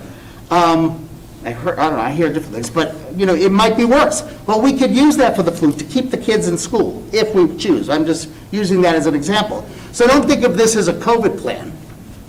Think of this as, we have some sick kids in the building, we want to keep them in school. And how do we do that? And how do we keep that from spreading once it enters our building? And part of the idea that would be, we put out flags out in front when it's optional, but we're having an outbreak. So as parents are dropping their kids off, they can see the flag. They know what's going on in our building. Alerts would go out to specific classrooms if we're needing to target that particular classroom. And we would have a reason. And I think that if we said to parents, we have 2 to 3 kids that are coming down with it, and it could spread more within in the classroom. We want to go to a mask mandate for, I would have to consult with the nurse, maybe 7 days, I'm not sure. But just to get it cleared up. So John, what are your flag colors? Huh? Your flag colors, what are they? Blue, yellow, red, orange, and red. Absolutely ridiculous. I asked him a question, please. Now, where would you put the flags? Well, I mean, we really didn't Don't get put to it on the flagpole. They could go right out front, there could be a sign, we didn't get into specifics about that. Those were just ideas we tossed around. So we can come to that. But the administration needs the ability to protect the kids once we start getting sicknesses in the building. And I can tell you that there is a COVID case that was originated in our building and someone's in the hospital. It's not a student, but there's somebody in the hospital. So I know that came up earlier, so if you wanted to know, there is a connection. So I just want to be able to have not a mandate, but have a way, as I could do for a fire drill, for flu, for hurricane, tornado, all of those other things we have to plan for. We just put it together. This 175-page document, we need to be able to do this for sickness in the building. And I'm not talking just because it's COVID. I'm talking about kids getting sick in the building. Now, this is a way for us to help ease that. Yes? Can you tell me what building it's in? I'm sorry, what? That person that's in the hospital. I could talk to you later. I don't want to talk about it. All right. Once again, I would like to point out that everybody seems to be operating under the assumption that masks are going to stop the spread of COVID. I would just like to remind everyone that their cases in students are up across the state, and almost every school has been universally masking since day one. So again, we're operating under a false premise here. I'm not trying to argue that one way or the other. It's spreading under universal masking. Can I ask a question? So, people are saying that masks do not stop the spread of infection, is that correct? You asking me that? Yeah. Is that true? Anybody? I'm telling you that the numbers are out there. The schools are universally masking, and the numbers are up across the state. Answer me a question, please. And why do we wear masks when doctors operate in operating rooms? Actually, I can tell you, I can answer that. Perception. Perception? No, studies have been done. So it's actually, first of all, it's a controlled environment. It's a totally different thing. You're talking about they're opening up bodies and stuff like that. But I actually do know that they actually have done studies where surgeons didn't use masks, and they found that the rate of infection actually did not go up. It's not just the masks, it's the sterile environment, it's the scrubbing, it's a whole bunch of other things. But they were like, even though the study showed that the rate of infection didn't go up, they said that people felt more comfortable with surgeons and masks. But I mean, that's a whole other thing, and you're talking about a sterile and apples to apples. Yeah, it's just not an apples to apples, but that is, I just wanted to throw that. I'm not really trying to argue whether, and I'm not trying to say masks work, masks don't work. What we're trying to do is we're looking at, there are parents, I know there are people here tonight who feel they don't want masks. I have parents that come to me and say, wear the mask. I have parents that say, I can't get to the vaccine clinic. I mean, there are parents on both sides of this. So I think we need to find a way to make everybody happy, because there are parents that are scared about sending their kids to school without masks. This allows us to target rather than just say, everybody in a mask, unless it's really bad. I understand that, and it's a debate that could go on and on, but what I struggle with is I'm hearing a lot of parents saying, or, good old Facebook, my child would be happy to wear a mask. Then wear a mask. It's optional. Still wear masks. I guess I feel like if a majority of parents want masks, then the majority of students would be in masks. So that is a 50-50 issue that we're going to keep discussing all year, and I understand that. I want to put COVID aside. I want a way to protect kids. You may not think that the masks are going to, there are a lot of people who say they do. All I know is that they worked for us last year. Like I said, we had 3 kids that got the case. Also, we have shielding up, and I've heard back and forth, but Newt had a bigger outbreak than we did with the shielding. Whatever it is, the problem is this: don't take away our ability and authority to protect kids on the spot when needed. We can't wait 2 weeks to come and ask to help protect kids. And I'm not asking for us to give us this unilateral, just mask everybody. I want to be able to target the outbreaks that are happening in the school to try to prevent them from getting, because we did have 2 kids in a classroom, in the same classroom. They were masked. It hasn't spread any farther than that. That's a good thing. And I think the masks helped. I don't know. I'm not a scientist. I'm not going to do it. All I know is there are many things, and I did a 175-page report on ways to keep kids safe. And it's not just about masks. It's about everything. You just can't take away a tool from us. And I think that if you just give us the authority to help clusters in the building, to try to mitigate the impact of sickness in our building. Let's think of it that way. Not COVID. It could be the COVID, it could be the flu. We are dealing right now, because if the kids get the flu, and there's a flu outbreak or a stomach outbreak, they're out for 10 days. They're out for 20, even though it's not. So because this is what we have to follow, so this way, if there is a flu, we can protect the sickness from happening to our kids. You just can't, it just can't be, this is a 50-50 issue. You know that there are parents out there, I get emails back and forth. I get 2 different sets, and it's a 50-50 issue. So all I'm asking is to put a little trust into the administration to protect clusters of kids, and I'm not saying this is going to prevent it. I mean, we're looking, what you're saying, and I understand. You were thinking that masks are going to, we put them all on the kids, COVID will never come into our building, it'll go away. I'm not saying that. We can have it and it'll come in. What I need to be able to do is to protect a kid from getting extremely sick and losing time in school. And it just allows me to target, and because I know that we're going to go to a mask mandate. We're never going to get there. We're never going to agree to it. Just allow me to protect kids when they get sick. That's all I'm asking. Thanks, John. No, public comments over, sorry. What do we want to do, board? I don't know, I tend to agree with John, I'm sorry.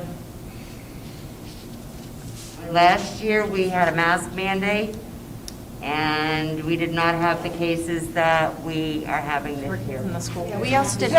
We also did hybrid, and we had fewer kids in the school, My and people kids were go to isolating at school home. with It a was mask totally mandate. different. My kids go to school with a world mask a year mandate ago. with the same amount of kids at MES, Yeah. and they have more cases of COVID than MES. And it's just, Okay, I am going to make go round and around and around. Accept what John just presented, giving administration the ability to use this chart to keep their kids in the building safe. I'll second it. Any discussion? There's no numbers on that. If you'd like us to, let me ask you. It also says staff Does this, I saw that notice in small writing. it says staff mask mandates. okay, this is what, okay, so let me ask you this. This was an August proposal. If you are interested in targeted, if this will come to if you could see us coming to like a agreement or some sort of down the middle that we can, limit and target specific things within the building, then the administration can go back and fine tune this and take things out like where it says staff mask mandate. And we could be more specific, we could put the numbers in, what a cluster is, we'll define a cluster. how many kids in a classroom or in a grade level, we could do that, where we would target. And then what would be, because we have the experience, we have the larger numbers, we have smaller numbers that happen at MES, and how I could have targeted, and I can give you specific examples with the cases we've already had. And we could show you, we could say, if this was in place in September, this is what our year would look like so far. You have all that information, and we'll bring this to the table, and we can come to some sort of compromise rather than tying our hands. And you're right, I don't want to punish kids and put them in masks, whatever, and I don't think, kids, I will say this, and I'm just going to say this about kids, not about masks or COVID. I didn't have problems with my kids not, wearing masks. They didn't complain, nothing. You know why? Because when you can tell kids why you're doing this, and if they understand why we're doing it, whether they agree or not, then they will comply. If they don't believe it, if they just think we're just doing it to say, I told you so, that's when they're going to push back. But if kids understand, then they're okay with it. That's my experience with kids, not just COVID, just my experience What's there with to kids. understand, sir? What's there to understand? Understand why we're doing what we're doing. Why are you doing what you're doing? Because, go back to the board. That's because I'm not. Go back to the board. You're not explaining. That becomes 50-50. That's a 50-50. Yes, please, John. What does the board want to do? You want more figures put into this and discuss it again, or proceed with it? Well, John has already said, because I did ask about a single cluster, and you said 3 cases constituted a cluster. I will say this, if we adopt a mask mandate tonight, we need to also address not going remote. If masks come in, remote goes away. You should remove remote. What, it goes away? Remote. You can remove remote. Mr. Edeblue said the school board can remove that privilege. I said that at the beginning. You have that authority, not the superintendent. What do we want to do?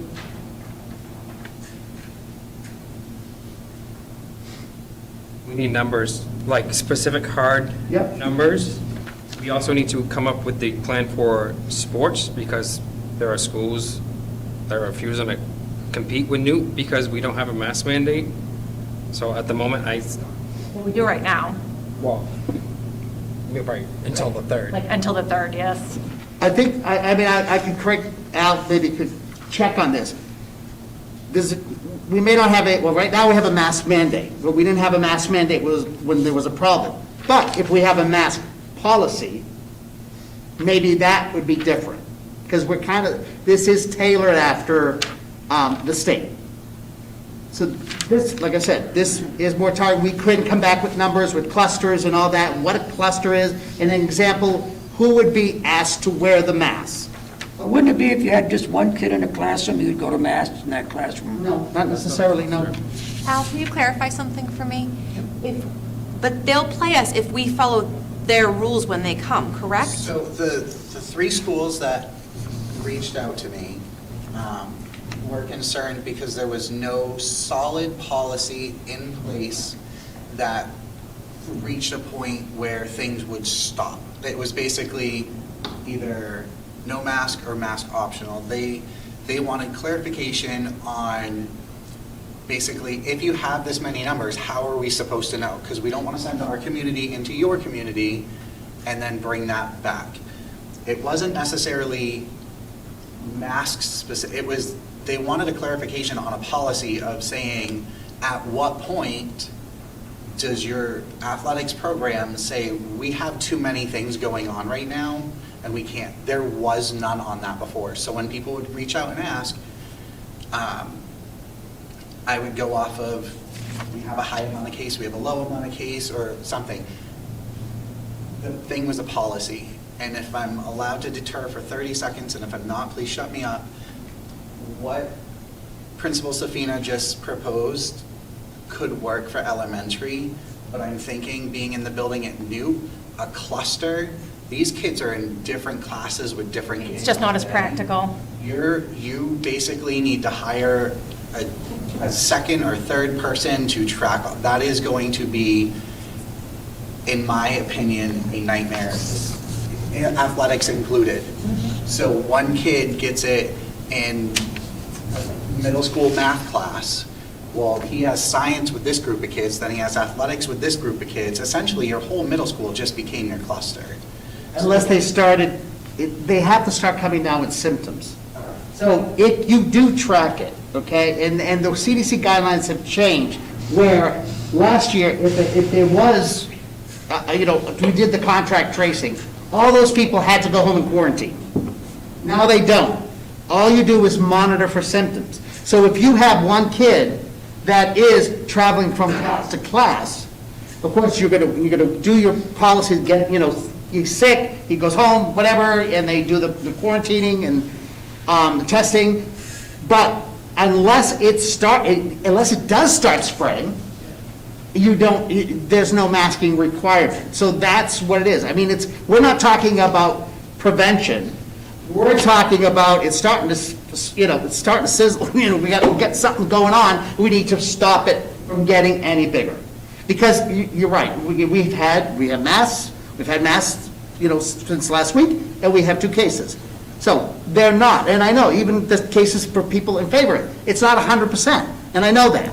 So this is just a way, just like any other tool we have between a fire alarm and so forth, for us to help. And I think that, I'm not the expert, we could talk with Jen, but I think that there were times, because we did talk about that there was one of the first clusters had to do with a group of friends, I believe. So I'm not, I wasn't there, so I don't know, but we could talk about it and show examples of how this could work, if it could work. My concern is that we are asking all or nothing, and we're not going to get all or nothing. And I'd rather come up with a compromise that we could all live with. We may not be happy, we may not be thrilled, but we could all live with, and that gives us to do what we're supposed to do, is keep these kids safe, in whatever way we can. And we're told that can help. I'm not saying I believe it or not believe it, but I'm told it can help, so I would like to be able to use it. If it works, it works. If it doesn't, it doesn't. Essentially for athletics, I guess it would be the same situation as the 3 that reached out to me.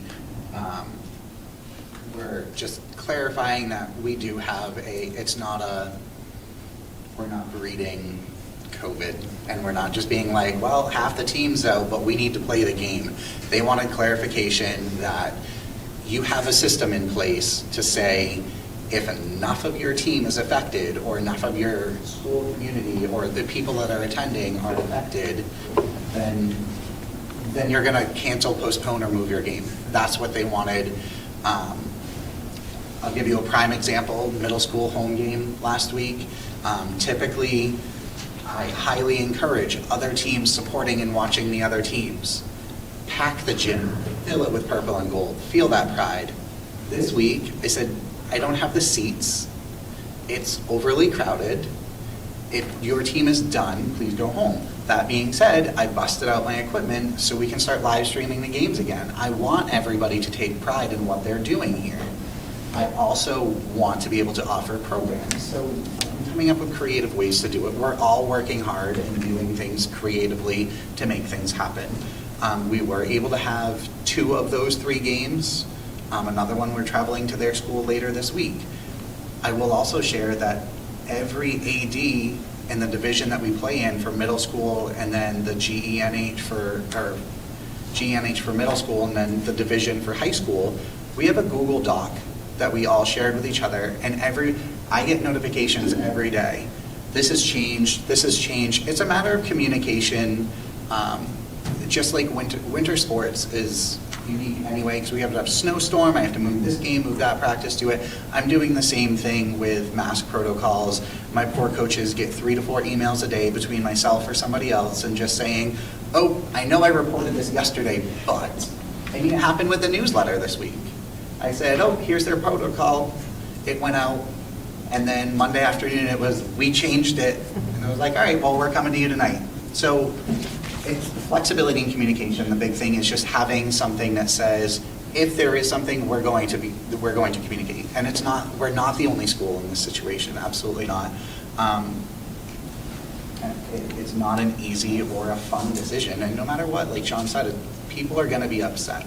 It comes down to who has the authority to say it, and then keep in mind who's tracking these clusters, and what other responsibilities are we taking them away from doing. Have we made a decision what we're going to do yet? I think we have do we have a motion on the floor?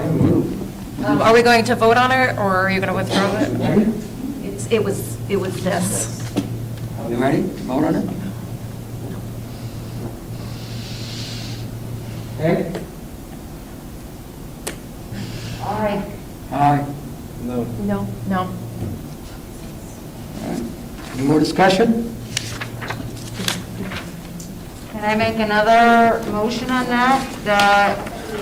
Something that John had said, go back and come back the next time with some numbers and again? I'm fine with that. Pardon? I voted no because there are no numbers.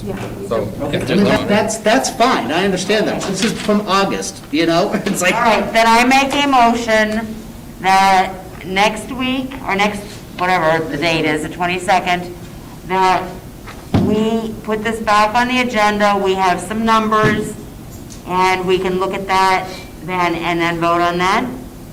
Vote then? I mean, I don't know if we have to make a motion, or we can just say. I'll put it back on there, no problem. Bring it back next week? Do we need to vote?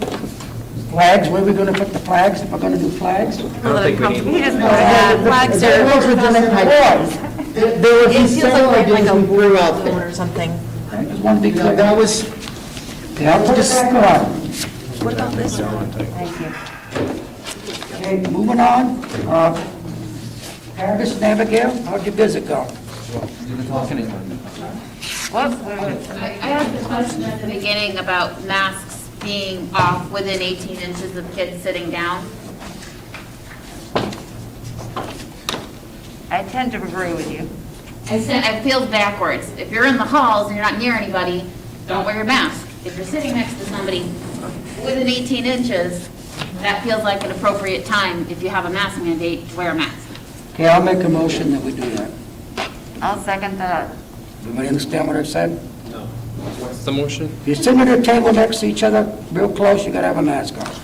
So basically reverse it. If you're sitting in class, your mask is on. If you're walking in the hallway, your mask is on. Or optional. No, Optional. optional, yeah, all right. So in class, at your desk, mask is on. If you're Through the less than 3 halls. feet or whatever. We're trading one for the other, typically. I mean, we're trading one for the other. Somebody stand next The to each other in hallway a is line. smaller with more people going through Hallway. it.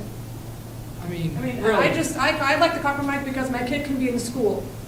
It doesn't make sense that you. It's going to be in school anyways. We've already, remote is over, okay? So don't, because again, people are still operating under the impression that if we don't have a mask mandate, you're going to go remote. That's not accurate. My kid got COVID sitting next to somebody, and he was out of school. Wearing a mask. We infected, yes, he was wearing a mask, but the young lady sitting next to him was not.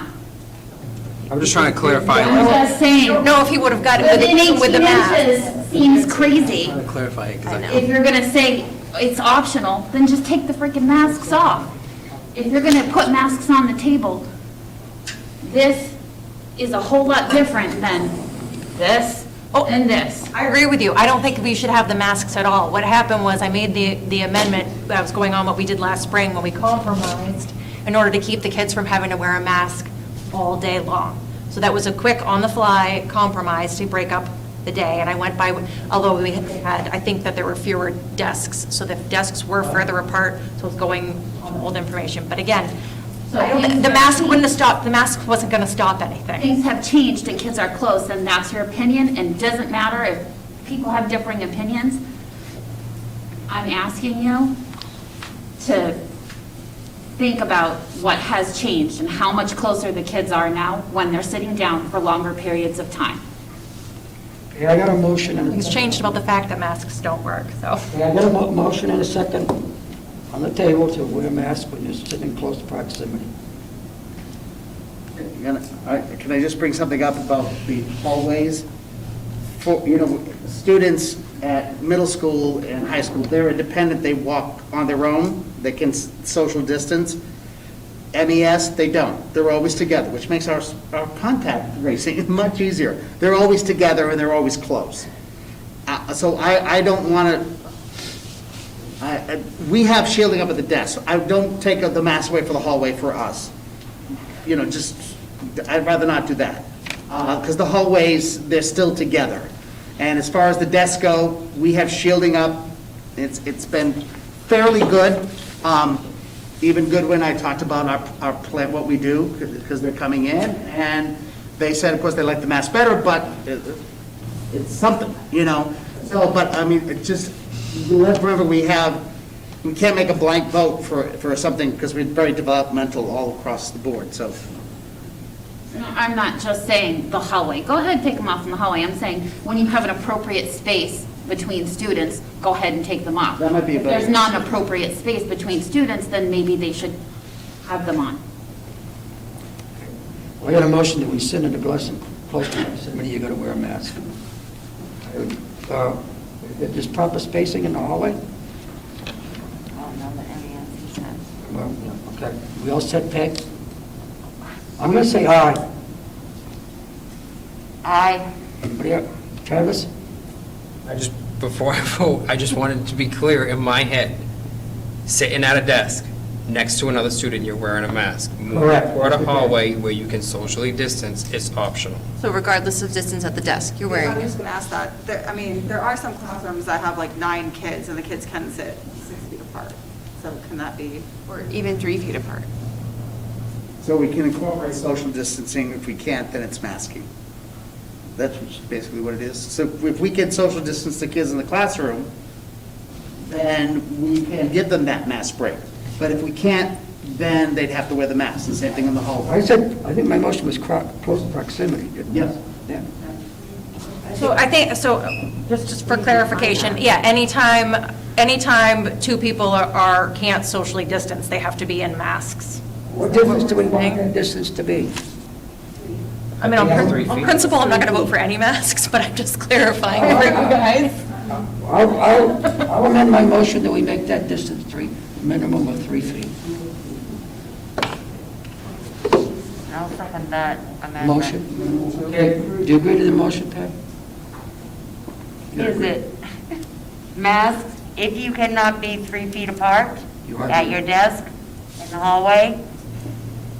Oh, we voted on the motion, add that 3 feet. We're going to go back and do, unless you want to add it just as a whole thing, I'll put it in the whole thing. Rescind the second, rescind the motion. Yeah. Okay, rescind the second. I'll make a motion, if you're at your desk, and you're less than 3 feet, you got to have a mask on. If you're in the hallway and you're more than 3 feet away, you don't need a mask. Okay, but so wherever you are, if you are not 3 feet apart, you should have a mask on. Is that, Yes, that's what I'm saying. okay, I will second that. Say aye. Aye. Aye. No. No. All right. Thank you, everybody. Yes. Okay, I think Travis and Abigail, you're up. You want me to just talk? All right, so as you know, Abigail and I went and met with Prospect Mountain, not Alton, just Prospect Mountain, to discuss tuitioning students to Prospect Mountain from Newt High School.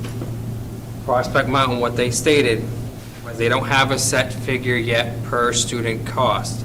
They did say that there will be I forget the term. There will be split up into 2 payments. One will be a tuition payment and one would be a facility payment. Facility. There will be But one. basically, the 2 combined can be Into one. whatever is all negotiable. Yeah. As far as accepting middle school, they cannot accept middle school at the moment. They would need to expand their building and require Milton to foot the bill over a 10-year period plus interest. He used $4 million as an example. said the total cost would be approximately $6.5 million by the end of the 10-year term. They also are going to require us to renegotiate every 5 years instead of every 10 years. So at 5 years, we have to renegotiate to extend it another 5 years out. So it'd be a 10-year contract, but you start the negotiation process 5 years in to the 10. Thank you very much. One other thing, I know, because I know this, I think you brought it up at the meeting, was the capacity concerns, because they were talking to other towns, and he did address that. The other two towns that they had talked to before us were Gilmanton, who was declined, and they signed a 20-year contract with Guilford, so that's not happening. And Pittsfield was the other one, and they've also declined, but because of the size, even if they change their mind down the road, there's still more than enough room. So that, I know that was a concern about their capacity issues. We're still well below it. Abbott, can I ask you a quick? Now, doesn't Pittsfield have its own high school? Yeah, I think they're really struggling too. A lot of their classes are being taught by VLAX. They're just. Because Pittsfield. But I believe it's a standalone school there, from what I understand. The high school. Yeah, they have all grades there. Pam, is that the one that, is Pittsfield the one that was looking at the? Did all the study. Did all the study, okay. Pittsfield is a middle high and an elementary. Is that? Okay. An elementary and a middle high? And an elementary, separate buildings, yeah. Okay. You see, the problem that Pittsfield got, they're in the same situation as we are, basically, but they have a less evaluation than we do. And they only have, their evaluation with all utilities is 345 million, and we're, I think, 450 million. So that is actually, they pay about the same tax rate. That's actually comparing apples to apples and oranges to oranges. Now, I have to give Farmington another call about taking our middle school kids again. I'll have to call her again. So I also asked Alton about busing and snow plowing, because I was curious. They contract all of that out, all of it. They don't buy their own school buses, they don't hire their own school bus drivers. It's all contracted. That way, if a school bus driver is sick, they don't have to worry about replacing it. It's contracted, and the contracting company has to fix it. I was under the understanding we had to do our own busing if we went. We do. I was just asking, like, Yeah, okay. how they do it, how Armstead does it, and how Alton does it. They're all contracted out. So, yeah, busing and the plowing is all contracted out, and he just talked about it was a lot easier. Go ahead. The middle school kids would go to Alton. However, you guys, it's the same superintendent for Alton and? Yeah. Yes. And so it would be the Alton Middle School that would have to be expanded? The Alton Central School, it's a K-8, but yeah, they would have to build an addition. He told us, he kind of showed us the way that the building was designed. They have a section that they can build up, that it's kind of in place, so they can build up, and then they'd have to hire another like 5 or 6 teachers. Okay, no, I was just curious because when you said that you went to Prospect Mountain, I'm going, wait a minute. Okay. All right, good. Thank you. I'll reach out to Farmington again. Dates for All right. price for people that he said, like a TBD. Zach? We do have a meeting with them with the boards on Friday. Thank you. With both boards, Alton Central School and Prospect Mountain, separately, but yeah, back to back. Okay, moving on to 5G. You already know about that, the 14th and 22nd. We got to post that. We're going to be meeting with the budget committee now. We've done the default and the proposed operating budget next year. Going down to H. That'll be page 141. What do we want to put in our school reports? The book that the voters get. Yeah, and then we're going to have to get some art from the students. Do we want the list of officers? Yes. Warrants? Yes. We all agreeing in here? Sure. Yeah. Meg's the only ones. Revenues and credits? Yes. Milton budget? I do have a question. Is that the town of Milton budget, or is that just our budget? Our budget. Okay, yes. Tax impact, Yes, calendar, yes, expenditures, yes, treasurer's report, yes, I got them right. Title I report, yes, food service report? yes. Is there any that you just don't want in there? No, we want them all. All right, then. Want them all? David? Thank you, Travis. You're welcome. No, you gotta make a decision on Color. color.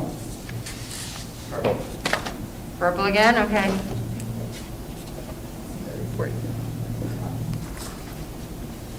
All right. Okay, takes care of that. Anybody got any old business? Committee reports? Go ahead. Okay, just budget committee next Tuesday. The other thing is we need to start up our facilities committee meeting. So, Adam, the 22nd, I will send out an email, with just kind of an agenda of what we're going to talk about, all right? So be prepared, we meet at 5 o'clock, but now that we have a facilities manager back, we need to get going on that. Check. The IP is going good? Go ahead, with the hearing, I think. What's the report on the Farmington School? I gotta recall them again, I said. Call her, and I need to recall her again. Oh, okay. Thank you. I need a motion to go into non-public, please. I'll make a motion to go into non-public. Second.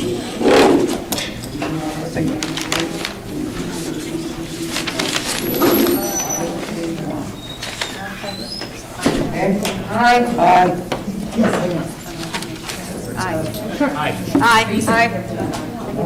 Yes. No, I don't think that. Everyone.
We want to seal a bunch of minutes? All we have to say is we discussed his salary. Okay, we discussed his salary. That's all. All right, never mind. We need to cut him down because Emily don't like sealed minutes. You love, I never said I don't like sealed minutes, I just say you love sealed minutes. We tried to get rid of them because they need to have something done with them. They can't just seal them, unsealed till it gets to your Christmas. We're getting cobwebs. The paper was deteriorating. I'm sorry, who made the motion to come out of non-public? Abigail. Thank you. And I need a motion to adjourn, everybody. Adjourn. I'll second. Travis. Peg. Peg? Aye. Aye. Aye. Everybody, thank you. Jerry, for some reason, these, when I picked up the pile, these didn't make it to you. Of those things to give Kathy.